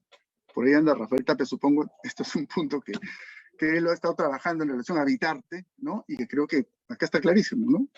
Y bueno, es el tema de la tesis de bachillerato de Alberto Flores Galindo, los mineros del centro, justamente estos mineros de los años 20, 30, ¿qué eran exactamente? Eran indígenas, ¿no? Incluso sin ser campesinos, eran indígenas mineros, y algunos eran indígenas mineros a tiempo parcial y campesinos a tiempo parcial. Pero en todo caso, ese testimonio de Dora Meyer es sumamente importante, ¿no? Bueno, el efecto póstumo, hasta ahí llegamos. Termina con los finales, ¿no? Ya. Después de la proindígena, hemos vuelto a la indígena, fíjense ustedes, no hemos estado con Valcárcel, después hemos estado con Peralta, ahora estamos Dora Meyer, y se han intercalado ahí Freud, ¿no es cierto? Se han intercalado pata de Sánchez de la reforma, el argentino de la reforma universitaria, y ahora volvemos a la escena global, George Grosz, ¿no? El arte y la sociedad burguesa. Grosz es famoso por sus retratos, por sus obras expresionistas, esa crítica a la burguesía decadente, consumista, hedonista, hipersensualizada, qué sé yo, y hace un recuento de su propia experiencia, ¿no? Muy interesante el texto, porque en realidad la vida de Grosz, el proceso plástico de Grosz, cómo evoluciona él como artista, es una suerte de recapitulación de la plástica europea en las primeras décadas del siglo XX, ¿no? Y cómo se pasa de un arte representativo a un arte expresivo, y cómo el arte expresivo queda vacío en última instancia, porque es la pura subjetividad del pintor, y cómo después hay que volver entonces a la sociedad, pero ya no para pintarla así tal cual es, sino para pintarla, y acá está, ¿no? Despertar de primavera, un banquero viejo, ¿no es cierto?, libidinoso con una mujer, bueno, hay dinero por medio, probablemente una prostituta, ¿no? Era fuertemente antimilitarista, el ejército imperial ridiculizado, estos soldados toscos, gordos, ¿no? Bueno, como digo, ahí están, ¿no? La propia opinión sobre el dadaísmo. El dadaísmo era el despertar de nuestra propia ilusión. Habíamos visto los últimos productos insensatos del orden social reinante y los habíamos roto en medio de estallidos de risa. Pero no habíamos todavía visto que sobre esta cosa sin sentido un sistema estaba basado. No había más motivo de risa, había problemas más importantes que el problema del arte. Si el artista podía tener todavía algún sentido, debía tomar sitio después de estos problemas. Estos problemas son conocidos, son los problemas del porvenir, de la humanidad futura, los problemas de la lucha de clases. Hoy yo no odio ya a los hombres sin distinción. Hoy odio vuestras malas instituciones y sus defensores. Y si tengo una esperanza es la de ver desaparecer esas instituciones y la clase de hombres que las protegen. Mi trabajo sirve a esta esperanza, ¿no? Y es la confesión de fe, digamos así, del artista que se ha encontrado con la revolución. Y la plástica de Gross es muy potente, muy fuerte. Vamos a encontrarla varias veces en Amauta. Un artículo de un personaje interesante, pero sin muchas referencias o referencias muy parciales. Ramiro Pérez Reynoso es un peruano nacido en Arica, ¿ya? A inicios de siglo, o sea, cuando Arica estaba, bueno, Arica quedó además por el lado chileno, ¿no? Después deambuló un poco por América Latina, terminó en Lima, después terminó exilado en Chile, tuvo una experiencia con el Partido Aprista en los años 30, y va a tener varias intervenciones en este número de Amauta, ¿no? Uno primero es un comentario sobre la guerra cristera, o sea, la guerra esta que organiza la reacción mexicana contra el gobierno revolucionario, apelando a factores religiosos, ¿no? A una supuesta persecución por parte del Estado mexicano. Un artículo de César Falcón sobre la dictadura española. Interesante hacer notar cómo se presenta Falcón. Falcón era el íntimo amigo de José Carlos, la Yunta Brava. Sale junto con José Carlos en ese exilio, deportación, beca, ¿no? Que se produce el año 19. Pero mientras que José Carlos se va a Italia, Falcón se va a España. Falcón incluso va a recriminar a José Carlos cuando José Carlos regresa al Perú. ¿Por qué no has fundado el partido? Ya, habíamos quedado que tú llegabas y fundabas el partido, ¿no? O sea, era la izquierda del asunto. Bueno, ahora lo reencontramos 2 o 3 años después de esa carta a Falcón proclamándose como hombre sensible de la hispanidad, ¿no? Hombre sensible de la hispanidad. Y como un analista bueno de la situación española, ¿no? Y de este gobierno, de este directorio militar, ¿no? Que se establece con el general Primo de Rivera, ¿no? Y acá lo interesante, porque es un punto clave para la estrategia de Amauta y para toda esta generación, es la importancia que le dan dentro de la dictadura esta de Primo de Rivera al tema cultural, ¿no? Dice, el destierro de Unamuno y Jiménez Azúa y la prisión de Marañón significan un ataque a la conciencia más pura de España. Ni a Jiménez Azúa se le ha desterrado ni se ha encarcelado a Marañón por sus opiniones políticas, sino por su representación ideológica, o más claro, por su representación científica, ¿no? Con Azúa, lo que se está combatiendo es una idea nueva de derecho, dice él, y más interesante todavía con Marañón. El caso de Marañón es aún más grave para la monarquía y sus servidores. Marañón significa el antidonjuanismo, es decir, el antiflamenquismo y el antichulapismo. La destrucción del mito de Don Juan es en realidad la destrucción de la esencia monárquica, porque la monarquía es donjuanismo, flamenquismo y chulapería. El general Primo de Rivera es un flamenco andaluz, fanfarrón, garrulo, voluptuoso, catador profesional de mujeres, jugador de cartas y parroquiano de casino, ¿no? O sea, a Marañón lo persiguen porque está destruyendo eso, ¿no? Ese español, Don Juan, ¿no? Que está por ahí, que vive el juego, del flamenco, en fin, todo eso que está resumido en ese extraordinario párrafo de este amigo, ¿no? Bien, vamos terminando con esto, aunque sea dedicar unos minutos al número 2, que creo que es quería hoy día tratar esos 2 números con ustedes, y les dejo además, ¿no? Espero estar dejándoles un sabor, o sea, una curiosidad por esto, ¿no? Por estas cosas.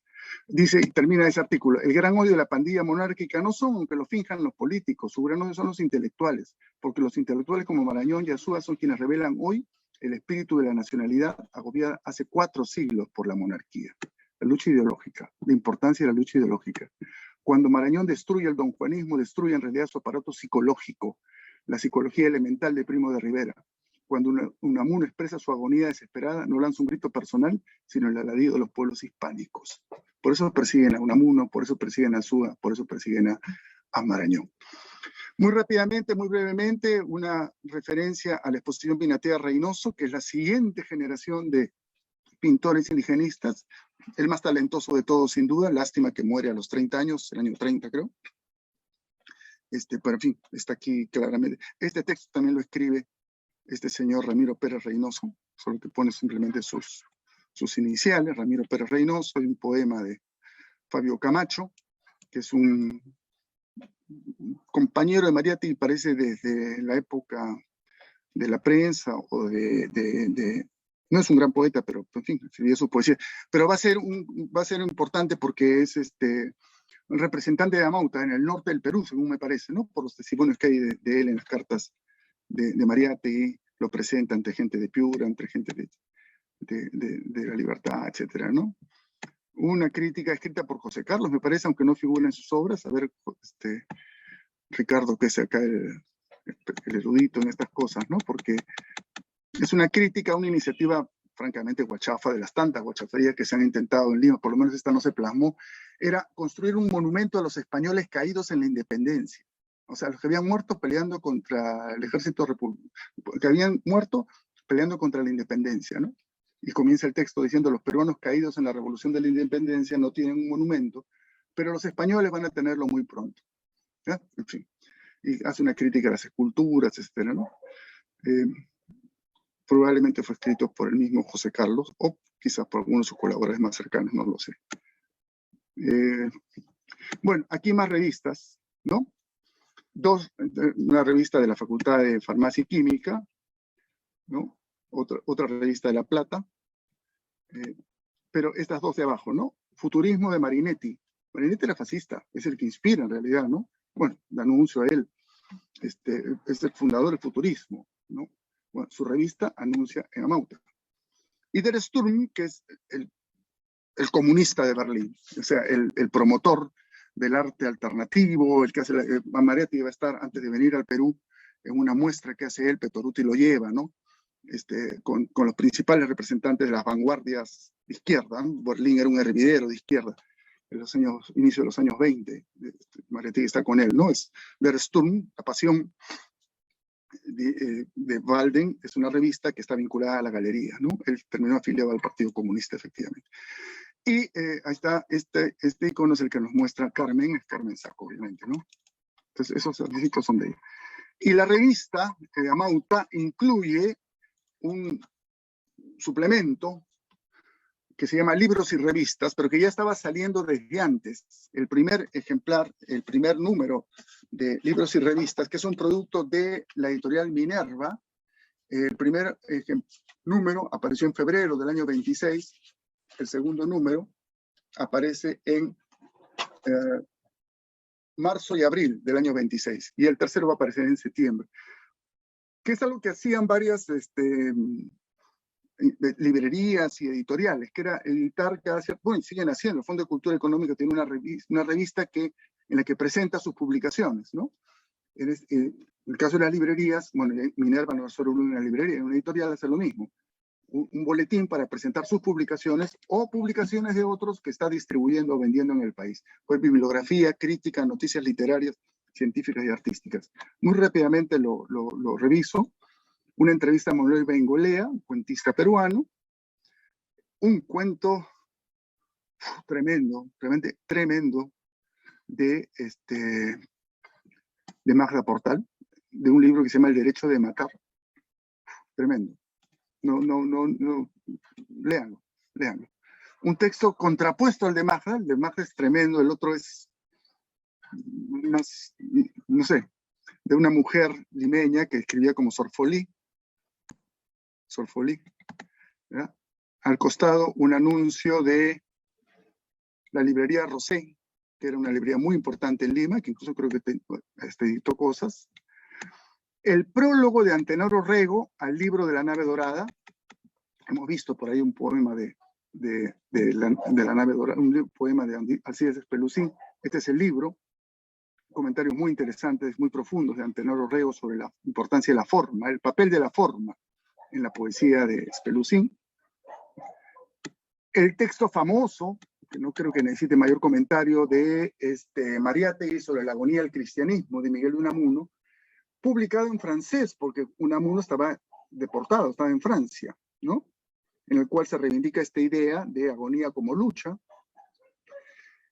Se hace el nexo con un tercer personaje que para Mariátegui es un segundo personaje que para Mariátegui es muy importante, que es Teresa de Ávila, ¿no? Muero porque no muero, Unamuno y Teresa de Ávila, ¿no es cierto?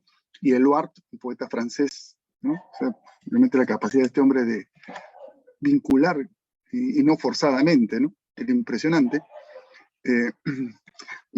Y un debate que va a ser respondido muy favorablemente por Unamuno. Vamos a encontrar la carta de Unamuno en el número 3, si no me equivoco, de la revista. Una crítica a Unamuno, fíjense ustedes, aquí este peruanito, ¿no? Criticando a Unamuno por su incomprensión de Marx, ¿no es cierto? Que está aquí a continuación, ¿no? Ya. Termina el texto sobre Unamuno y viene el texto de Mariátegui, un segundo texto sobre el mismo libro, ya no el prólogo de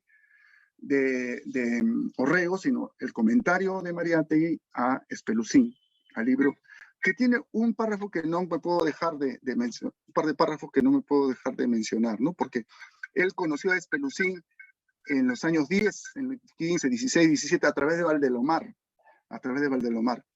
¿no? Y dice, nos nutrimos, Espelucín y yo, en nuestra adolescencia literaria de las mismas cosas: decadentismo, modernismo, exotismo, individualismo, escepticismo. Coincidimos más tarde en el doloroso y angustiado trabajo de superar estas cosas y evadirnos de su mórbido ámbito. Partimos al extranjero en busca no del secreto de los otros, sino en busca del secreto de nosotros mismos. Yo cuento mi viaje en un libro de política, ¿no? La escena contemporánea. Espelucín cuenta el suyo en un libro de poesías, ¿no? Los dos, en la procelosa aventura, hemos encontrado a Dios y hemos descubierto a la humanidad. Alcides y yo, puestos a elegir entre el pasado y el porvenir, hemos votado por el porvenir.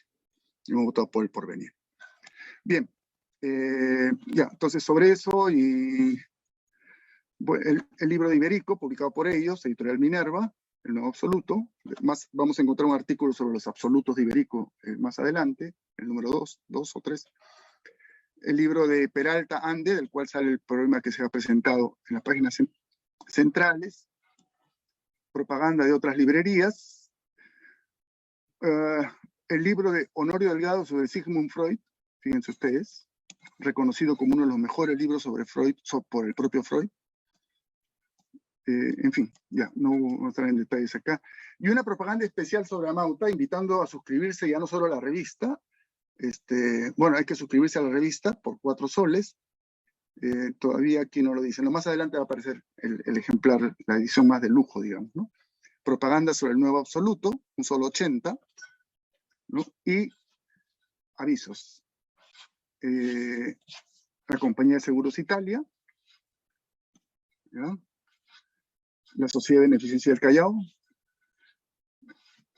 profesionales, abogado Cornejo, abogado Barrios, el doctor Roe, el doctor González García, y la contratapa, la propaganda más cara probablemente, el Banco Italiano de Lima, conocido hoy como Banco de Crédito.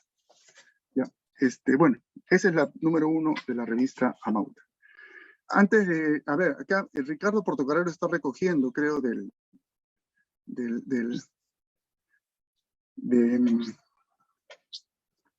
ya.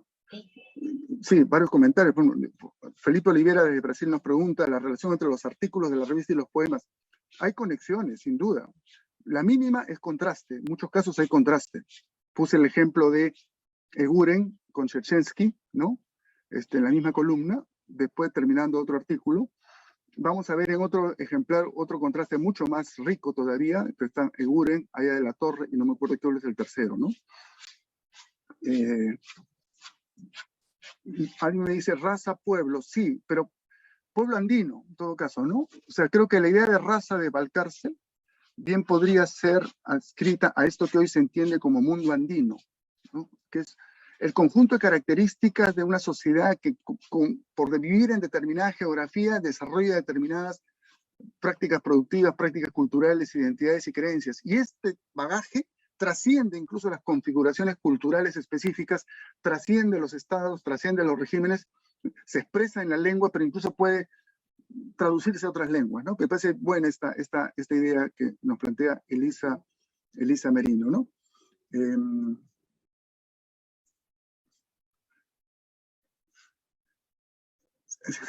Que no pasarlo tan rápido. Bueno, no hay otra forma de hacer un curso que pretende revisar varias revistas, pero todas son accesibles. Ana les va a explicar a ustedes luego cómo acceder al número 1 para que lo lean con calma durante el fin de semana y vean también el 2, el cual vamos a hablar, ¿no? Después vamos a hablar rápidamente a continuación. Gracias por las preguntas, comentarios. Si pueden seguir haciéndolas a través del Facebook. Ricardo Portocarrero está recogiéndolas y me las pasa, y gracias, Ricardo, por eso, ¿no? Pasemos rápidamente, a ver, así muy rápidamente, siguiente, para dejarles a ustedes el sabor y espero la curiosidad. Pasemos al número 2 de la revista Amauta. Sí, ¿no? Sí, vamos a dedicarle unos 10 minutos nomás a esto, rapidito, porque 15. Dejamos unos minutitos finales para que Ana explique con detalle esto del archivo, porque creo que es clave para que el curso tenga la utilidad que queremos que tenga, ¿no? Es una invitación a la lectura. Yo lo que estoy haciendo es leer muy rápidamente, disculpen por eso. La revista, algunas ideas, seguramente se me pasan muchas, porque es muy rica. Un detalle que se me pasó, está en la contratapa. La revista costaba 40 centavos de sol. 40 centavos de sol, ¿sí? 40 centavos de sol. Haciendo un cálculo aproximado, hay tablas ahí de comparación de costos. Eso equivalía a 16 centavos de dólar al cambio de esa época.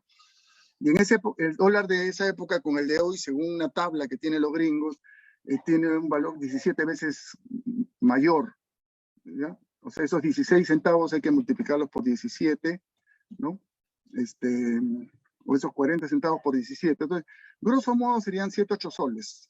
No llegaba a 10, era más de 5, pero no llegaba a 10. Por ahí estaba, 7, 8 soles. Tiraban 5.000 ejemplares en un país de 5 millones de habitantes, de los cuales varios millones eran analfabetos. Una revista equivalente hoy, en tiraje, tendría que estar tirando 35.000 ejemplares. ¿Ustedes se imaginan lo que significaría una revista político-cultural en el Perú de esta calidad de 35.000 ejemplares? Número 2. La carátula se mantiene. Aquí va a cambiar el orden. Bueno, no va a cambiar el orden. Van a aparecer otros temas, ¿no? Entonces, muy rápidamente, quizás simplemente voy a comentar directamente del sumario sin pasar las páginas, aunque las podemos pasar para hacer sobre todo la composición, que creo que es importante, ¿no? Hay un texto de Antenor Orrego. Muy grande ya. Un poquito más quizás, a ver. No, ya.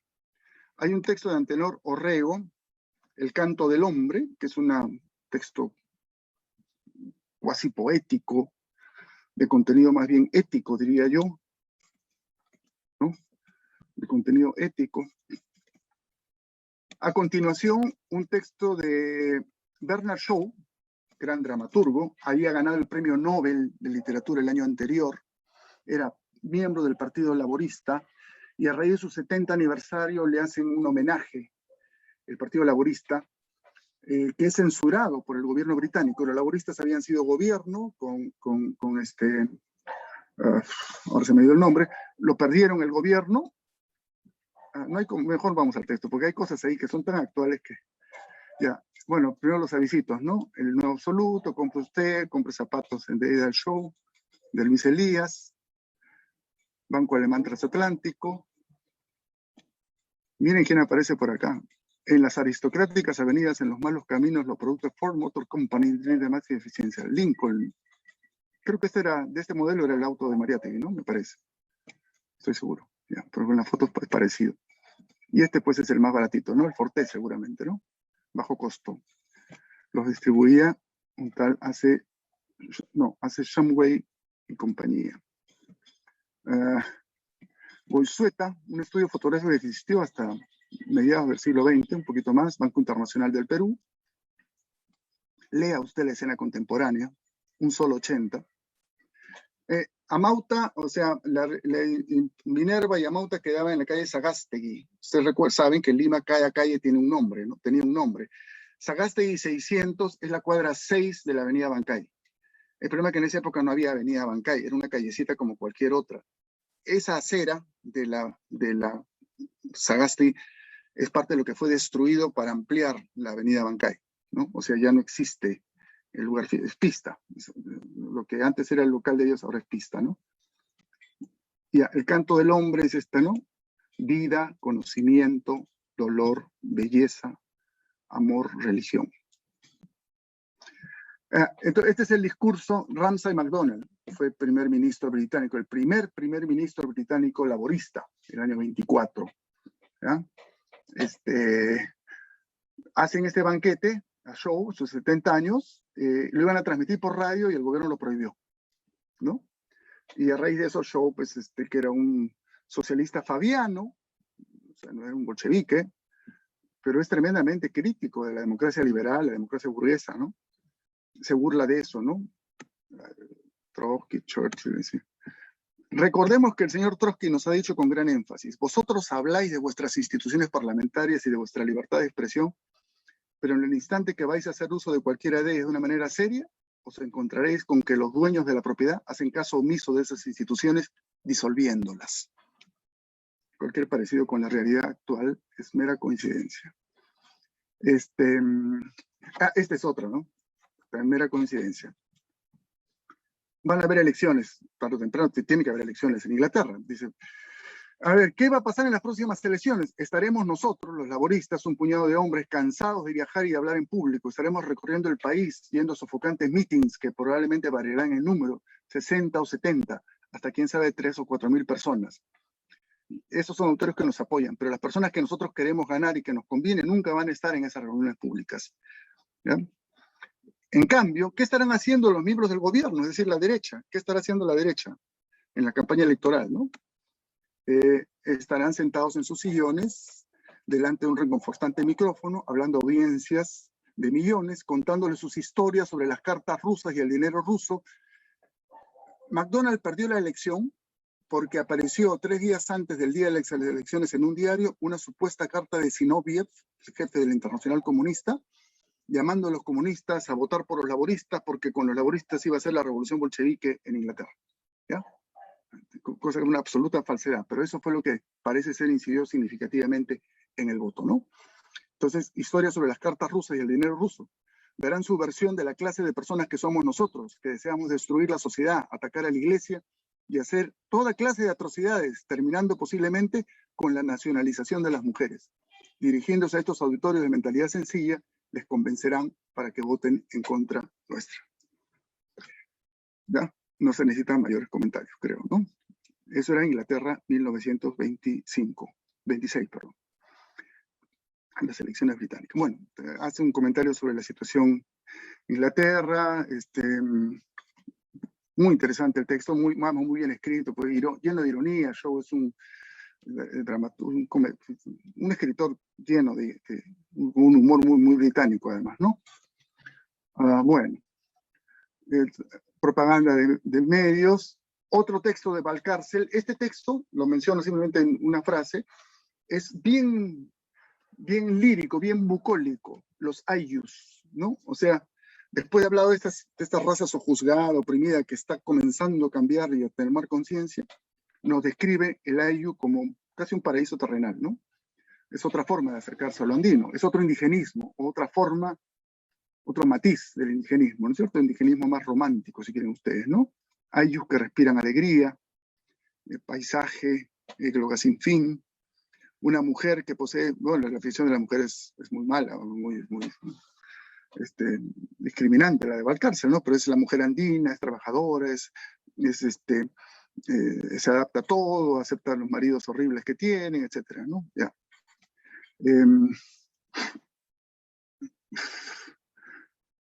Bueno, y muy claramente antimestizo, ¿no? Antimestizo, los poblachos mestizos, hórrida quietud la de los pueblos mestizos, ¿no? Es muy antimestizo el texto, ¿no?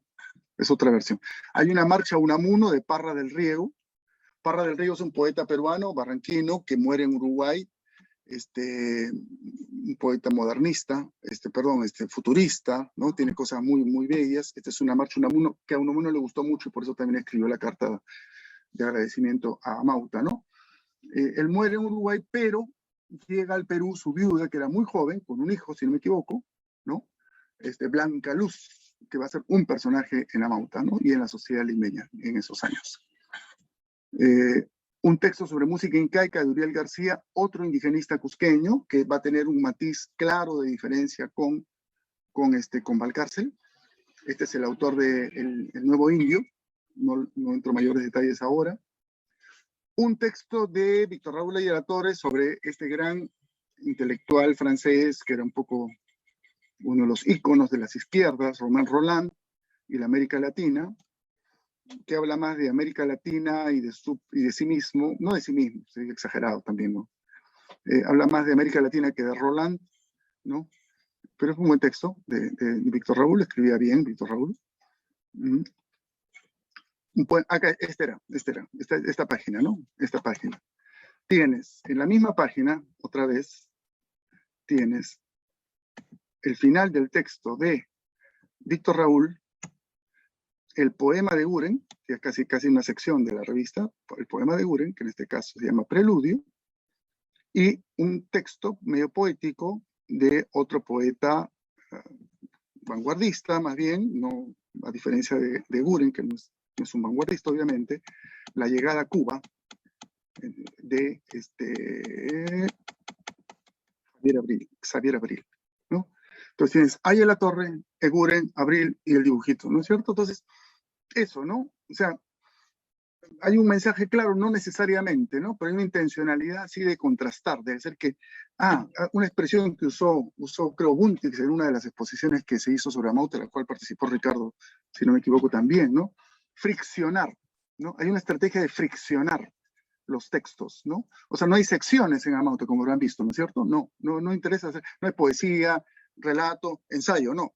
Los textos se intercalan de manera que se friccionen, lo cual los hace más potentes probablemente, ¿no? Creo que esa es una estrategia. Esa es una estrategia de José Carlos Mariátegui como editor, ¿no? Y que es muy potente como para convocar al lector. A continuación, un lied, o sea, un canto de Alfonso de Silva, un gran músico peruano que estaba en Europa, La Carretera. Lo pueden encontrar en YouTube. Busquen ustedes en YouTube La Carretera de Alfonso Silva. Es un lied, estilo Schubert, digamos, ¿no? Pero muy, muy, muy bello, en una versión autografiada para Amauta. Él estaba en Madrid, había ido a estudiar música a Madrid. Y a continuación, 2 poemas de Blanca Luz Brum de Parra del Riego, ¿no? Que había llegado.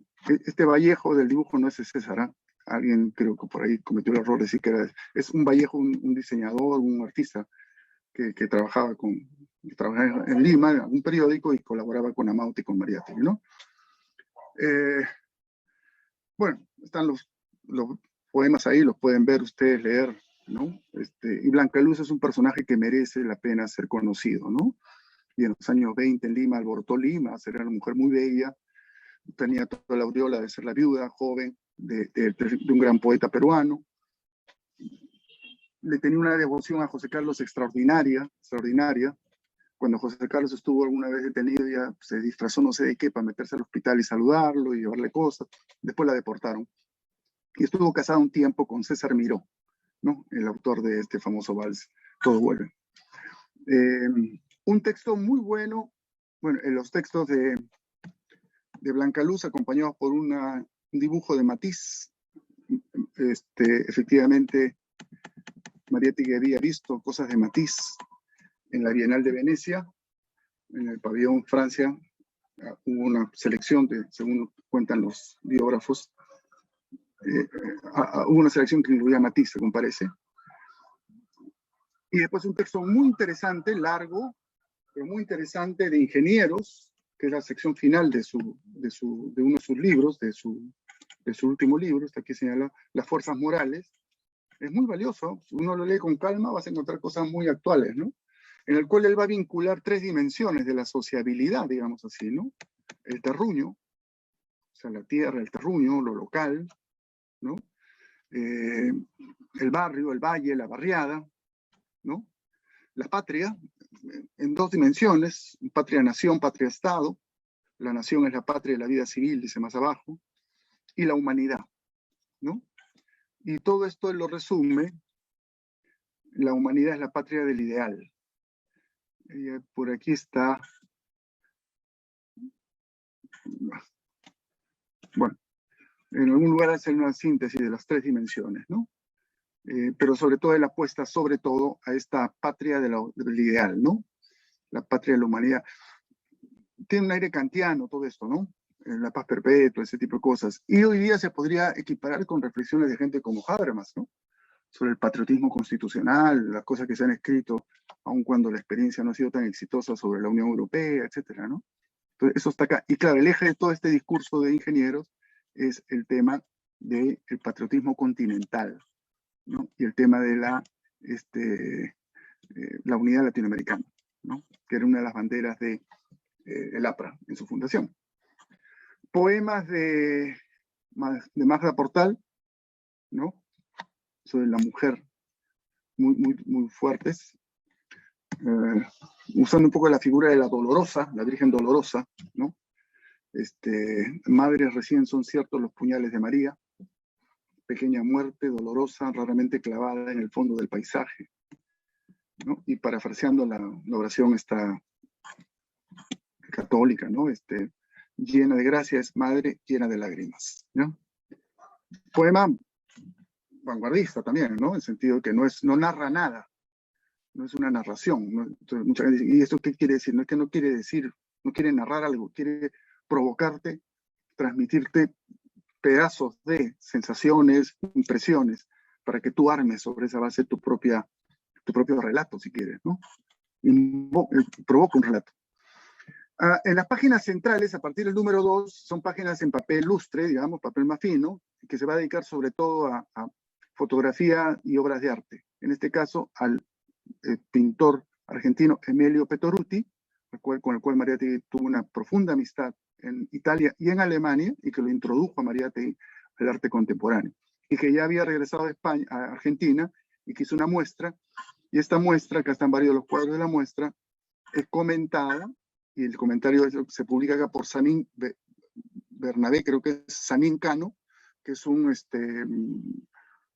escritor, político, periodista, no llegó a ser diplomático, me parece, pero tuvo mucha actividad internacional, colombiano, muy importante, ¿no? Un personaje, no un socialista, más un liberal, progresista, y muy cercano, muy vinculado también con Amauta, ¿no? Samín Cano le escribió la presentación a la muestra de Petoruti, y Mariátegui con fotos de las obras, que lamentablemente en esta versión se ven un poco mal, lo reproduce, ¿no? Y también inserta acá un poemita de Oquendo de Amat, nuestro querido Oquendo de Amat, desde los 5 metros de poemas, ¿no? Tuve miedo y me regresé de la locura, ¿no? En fin, cosas de esto. Vamos terminando rápido con esto, ya son casi las 9, ¿no? Hay un texto sobre la nueva educación, interesante, muy amplio, cómo debería ser la nueva educación. Este texto, ¿no? Lo menciono.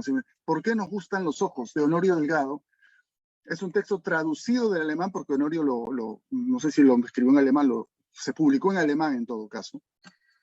Es sobre una lectura de por qué nos gustan los ojos desde un punto de vista psicoanalítico. A quien le interese el tema lo puede buscar, ¿no? Y fue publicado en la Zeitschrift für Entwicklung der Psychoanalyse, etc. Apareció en alemán en el año 21 con ese título, ¿no? Der Liebesreis der Augen, ¿no? El encanto de los ojos o algo así. Honorio Delgado, ¿no? Que ya estaba consolidado como una de las figuras claves del psicoanálisis en América Latina, aun cuando ya en este momento Honorio Delgado estaba tomando distancias del psicoanálisis, cosa que se hizo más evidente en los años posteriores. Hace una visión más comprensiva, más incluyendo mucho más el aspecto psiquiátrico, biológico, fisiológico, y también menos reduccionista, más humanista, en fin, ¿no? Y acá en el número 2, el ensayo de Mariátegui, la evolución de la economía peruana, ¿no? Ahí está el ensayo, un mensaje de Alberto Ulloa, una propaganda para Mauta, el dibujito de Sacco, 2 poemas de Alberto Guillén, cuadros de él, de un tal cuadro, son dibujos de un tal cuadro también de tema arequipeño. La segunda parte del relato ese sobre Spilka, el monje, del cual hemos hablado, ¿no? Y libros y revistas. En este caso, una entrevista a César Atahualpa Rodríguez, que en realidad no era Atahualpa, se lo puso este otro arequipeño Gibson, Percy Gibson, si no me equivoco, que hace una crítica muy seria de la escena cultural y política arequipeña, ¿no? Bueno, anuncios, Dora Mayer, Crónica de Libros, La Raza Cósmica de Vasconcelos, Ande de Peralta, Glosas Franciscanas de Vice,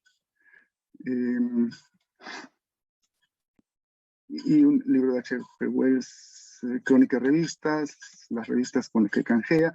Esto es muy importante, también lo dejo para que lo vean, ¿no? Es el Proyecto Minerva. Esto incluso circuló en Lima antes de que desapareciera Mauta, por supuesto, ¿no? Que Minerva quería ser editorial, librería e imprenta. Había publicado ya La Escena Contemporánea, El Nuevo Absoluto, iba a publicar El País Strate Kira Kiralina, Valcárcel, Tempestad en los Andes, y mucho más. Y es todo un proyecto que está explicado ahí, ¿no? Todo un proyecto editorial y cultural. Un libro mensual, en realidad, era la oferta, ¿no? Te podías suscribir a eso, los avisos conocidos. Y aquí está el precio, lo que me olvidé de mencionar en el número 1, ¿no? Precio del ejemplar, 40 centavos. ¿Ok? Bien, ese es el número 2, lo hemos visto muy rápido y bueno, da continuidad a los temas, ¿no? Los indigenismos, cultura y universidad, educación y maestros, vanguardismos poéticos, plástica, ¿no?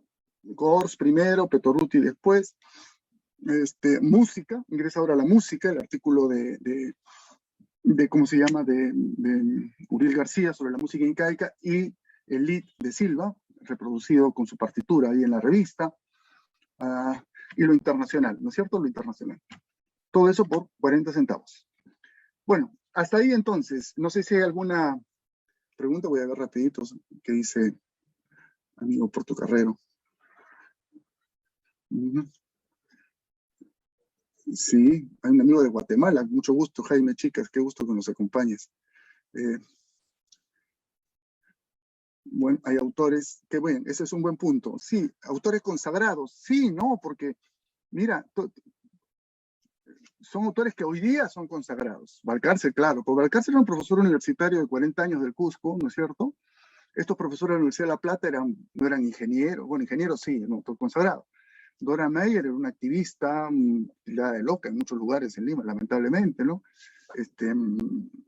Calumniosamente, además, ¿no? Después vamos a encontrar a Borges, Neruda, claro, Borges, Neruda, eran chiquillos, 20 y tantos años. O sea, el promedio de edad de los autores de Amauta, habría que hacer el cálculo, podemos hacerlo un día, no llega a los 30 años. No llega, y claro, conforme va avanzando la revista, se incorpora más gente también joven, no solo del Perú, sino de todo el continente, ¿no? Entonces, sí. Y muchos provincianos, claro, porque habían núcleos muy potentes. El núcleo puneño, ya lo he mencionado, el núcleo cusqueño, Arequipa estaba más débil, el núcleo trujillano muy potente, Jauja, otro núcleo potente, ¿no? Muchos cajamarquinos que estaban por ahí, sobre todo estudiaban en Trujillo, van a aparecer luego algunos piuranos, y los limeños, los sanmarquinos, ¿no? Sánchez, Basadre, que tenían 25, que Basadre tendría 24, 25 años, ¿no? Y Sánchez tenía 26, ¿no? Y de ellos vamos a encontrarnos luego, ¿no? Los más consagrados acá es Seguren, por ejemplo, ¿no? Seguren, peruano, sí, con su estilo, ¿no? Con su prudencia, ¿no? En fin, hasta ahí por mi parte, muchas gracias por la paciencia y que los comentarios que recibieron han sido muy pertinentes. Y yo dejo ahora a Ana para que haga una presentación inicial de nuestro archivo, ¿no? Sobre el cual, como ella explicará, haremos algunas actividades en las sucesivas sesiones. Y les recomiendo, por favor, entonces, con las instrucciones o recomendaciones que dé Ana, ojeen con más profundidad estos dos números y también avancen un poquito con el número 3, al cual vamos a hacer una alusión un poco rápida porque, sobre todo, vamos a trabajar sobre el número 4 y un poco el 5. El 4 es muy, muy importante en el próximo miércoles, ¿no? Hasta ahí. Ana, tienes la palabra. Gracias. Gracias. Gracias, Eduardo. Como les comentaba Eduardo, la sesión 2 que corresponde a indigenismo y la otra a cosmopolitismo, y las subsiguientes sesiones también están clasificadas. Cuando descarguen o vean el PDF, posiblemente no van a encontrar el número completo, porque lo que se ha querido hacer es entregarles un PDF que tenga las lecturas de las que se va a tratar cada sesión. Cuando ustedes quieran encontrar la colección completa de la revista, lo que pueden hacer es acceder desde la misma página web, desde el link desde un link principal que los va a derivar a la revista Mauta, y aquí van a encontrar los 32 números completos. Pueden descargarlos, pueden revisarlos. En realidad, como Eduardo mencionó, en esta primera parte de este curso solamente se van a tocar los 10 primeros. Sin embargo, sí los invitamos a que puedan ustedes a revisar los 32. La descarga es libre, es gratuita además. Bueno, eso es un poco para terminar la parte correspondiente a cómo se van a ir llevando las siguientes sesiones. Con respecto a algunas formas en las que el archivo ha venido trabajando durante estos últimos 5 años, nosotros tenemos 3 plataformas bastante diferenciadas. En realidad es el archivo personal de José Carlos Mariátegui, es decir, toda la documentación que él haya producido durante sus 35 años de vida. Tenemos un repositorio de revistas y periódicos que, por ejemplo, en el caso en lo que mencionaba Eduardo, por ejemplo, como la revista Poliedro, que fuera dirigida por Armando Bazán, y que solamente tuvo 8 números, también la pueden encontrar desde nuestro repositorio, las pueden revisar, las pueden descargar. Es una bonita revista, en realidad muy particular, con una edición bastante interesante, que se publicó en 1926. La recomiendo mucho, especialmente la última parte, porque tiene una sección que es que utiliza mucho humor negro, por así decirlo. Y de ahí también tenemos un catálogo bibliográfico, en realidad, que viene a ser toda la producción que se haya desarrollado sobre y de José Carlos Mariátegui, es decir, muchos de los libros que se publicaron de Empresa Editora Mauta, y libros bastante contemporáneos. Estas 3 últimas plataformas que les estoy comentando las vamos a ver con mayor detenimiento en la siguiente clase. Ay, perdón, me estoy olvidando del archivo también, donde tenemos los 4 fondos que son parte principal en realidad de todo este proyecto. Y como les digo, estas 3 plataformas las vamos a ir viendo de manera escalonada durante las siguientes 3 sesiones, para explicarles un poco cómo funciona, cómo pueden encontrar información, cómo se conecta una plataforma con la otra, cuáles son los personajes a los que Mariátegui escribió. Por ejemplo, tiene un artículo publicado sobre Baldomero Sanincano, que era quien Eduardo mencionó hace un momento, y que se publicara, si no me estoy equivocando, en la revista Variedades. Y todos estos escritos originales, por ejemplo, los pueden encontrar desde esta plataforma. Entonces, lo que quiero hacer ahorita es como un resumen muy general, pero sí quisiera que la siguiente clase es explicarles cómo ustedes pueden ingresar y ser ustedes mismos los propios investigadores y pueden encontrar la información. Igual, yo como siempre digo, pueden escribirnos a archivo@mariategui.org cuando quieren consultas mucho más específicas, y hasta donde nosotros podemos, siempre los vamos a apoyar y enviarle las referencias necesarias. Y bueno, creo que eso es todo por hoy. En realidad ya no los quiero cansar, ya son 2 horas continuas.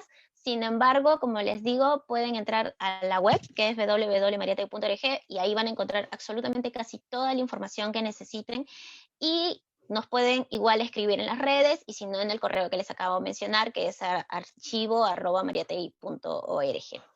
Yo hasta aquí los dejo, y la siguiente...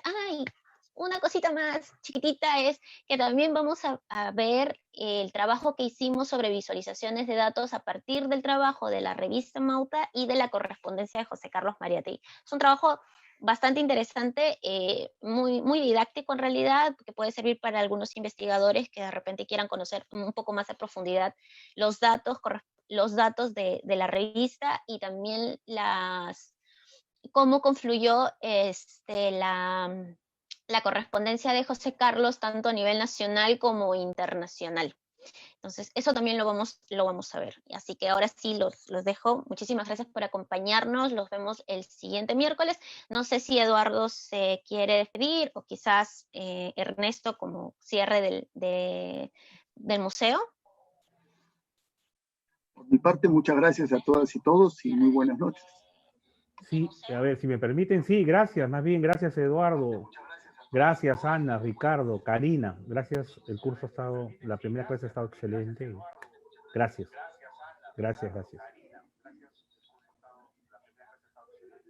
Listo, entonces los dejamos hasta la siguiente clase. Muchísimas gracias y que tengan un buen término de semana en realidad.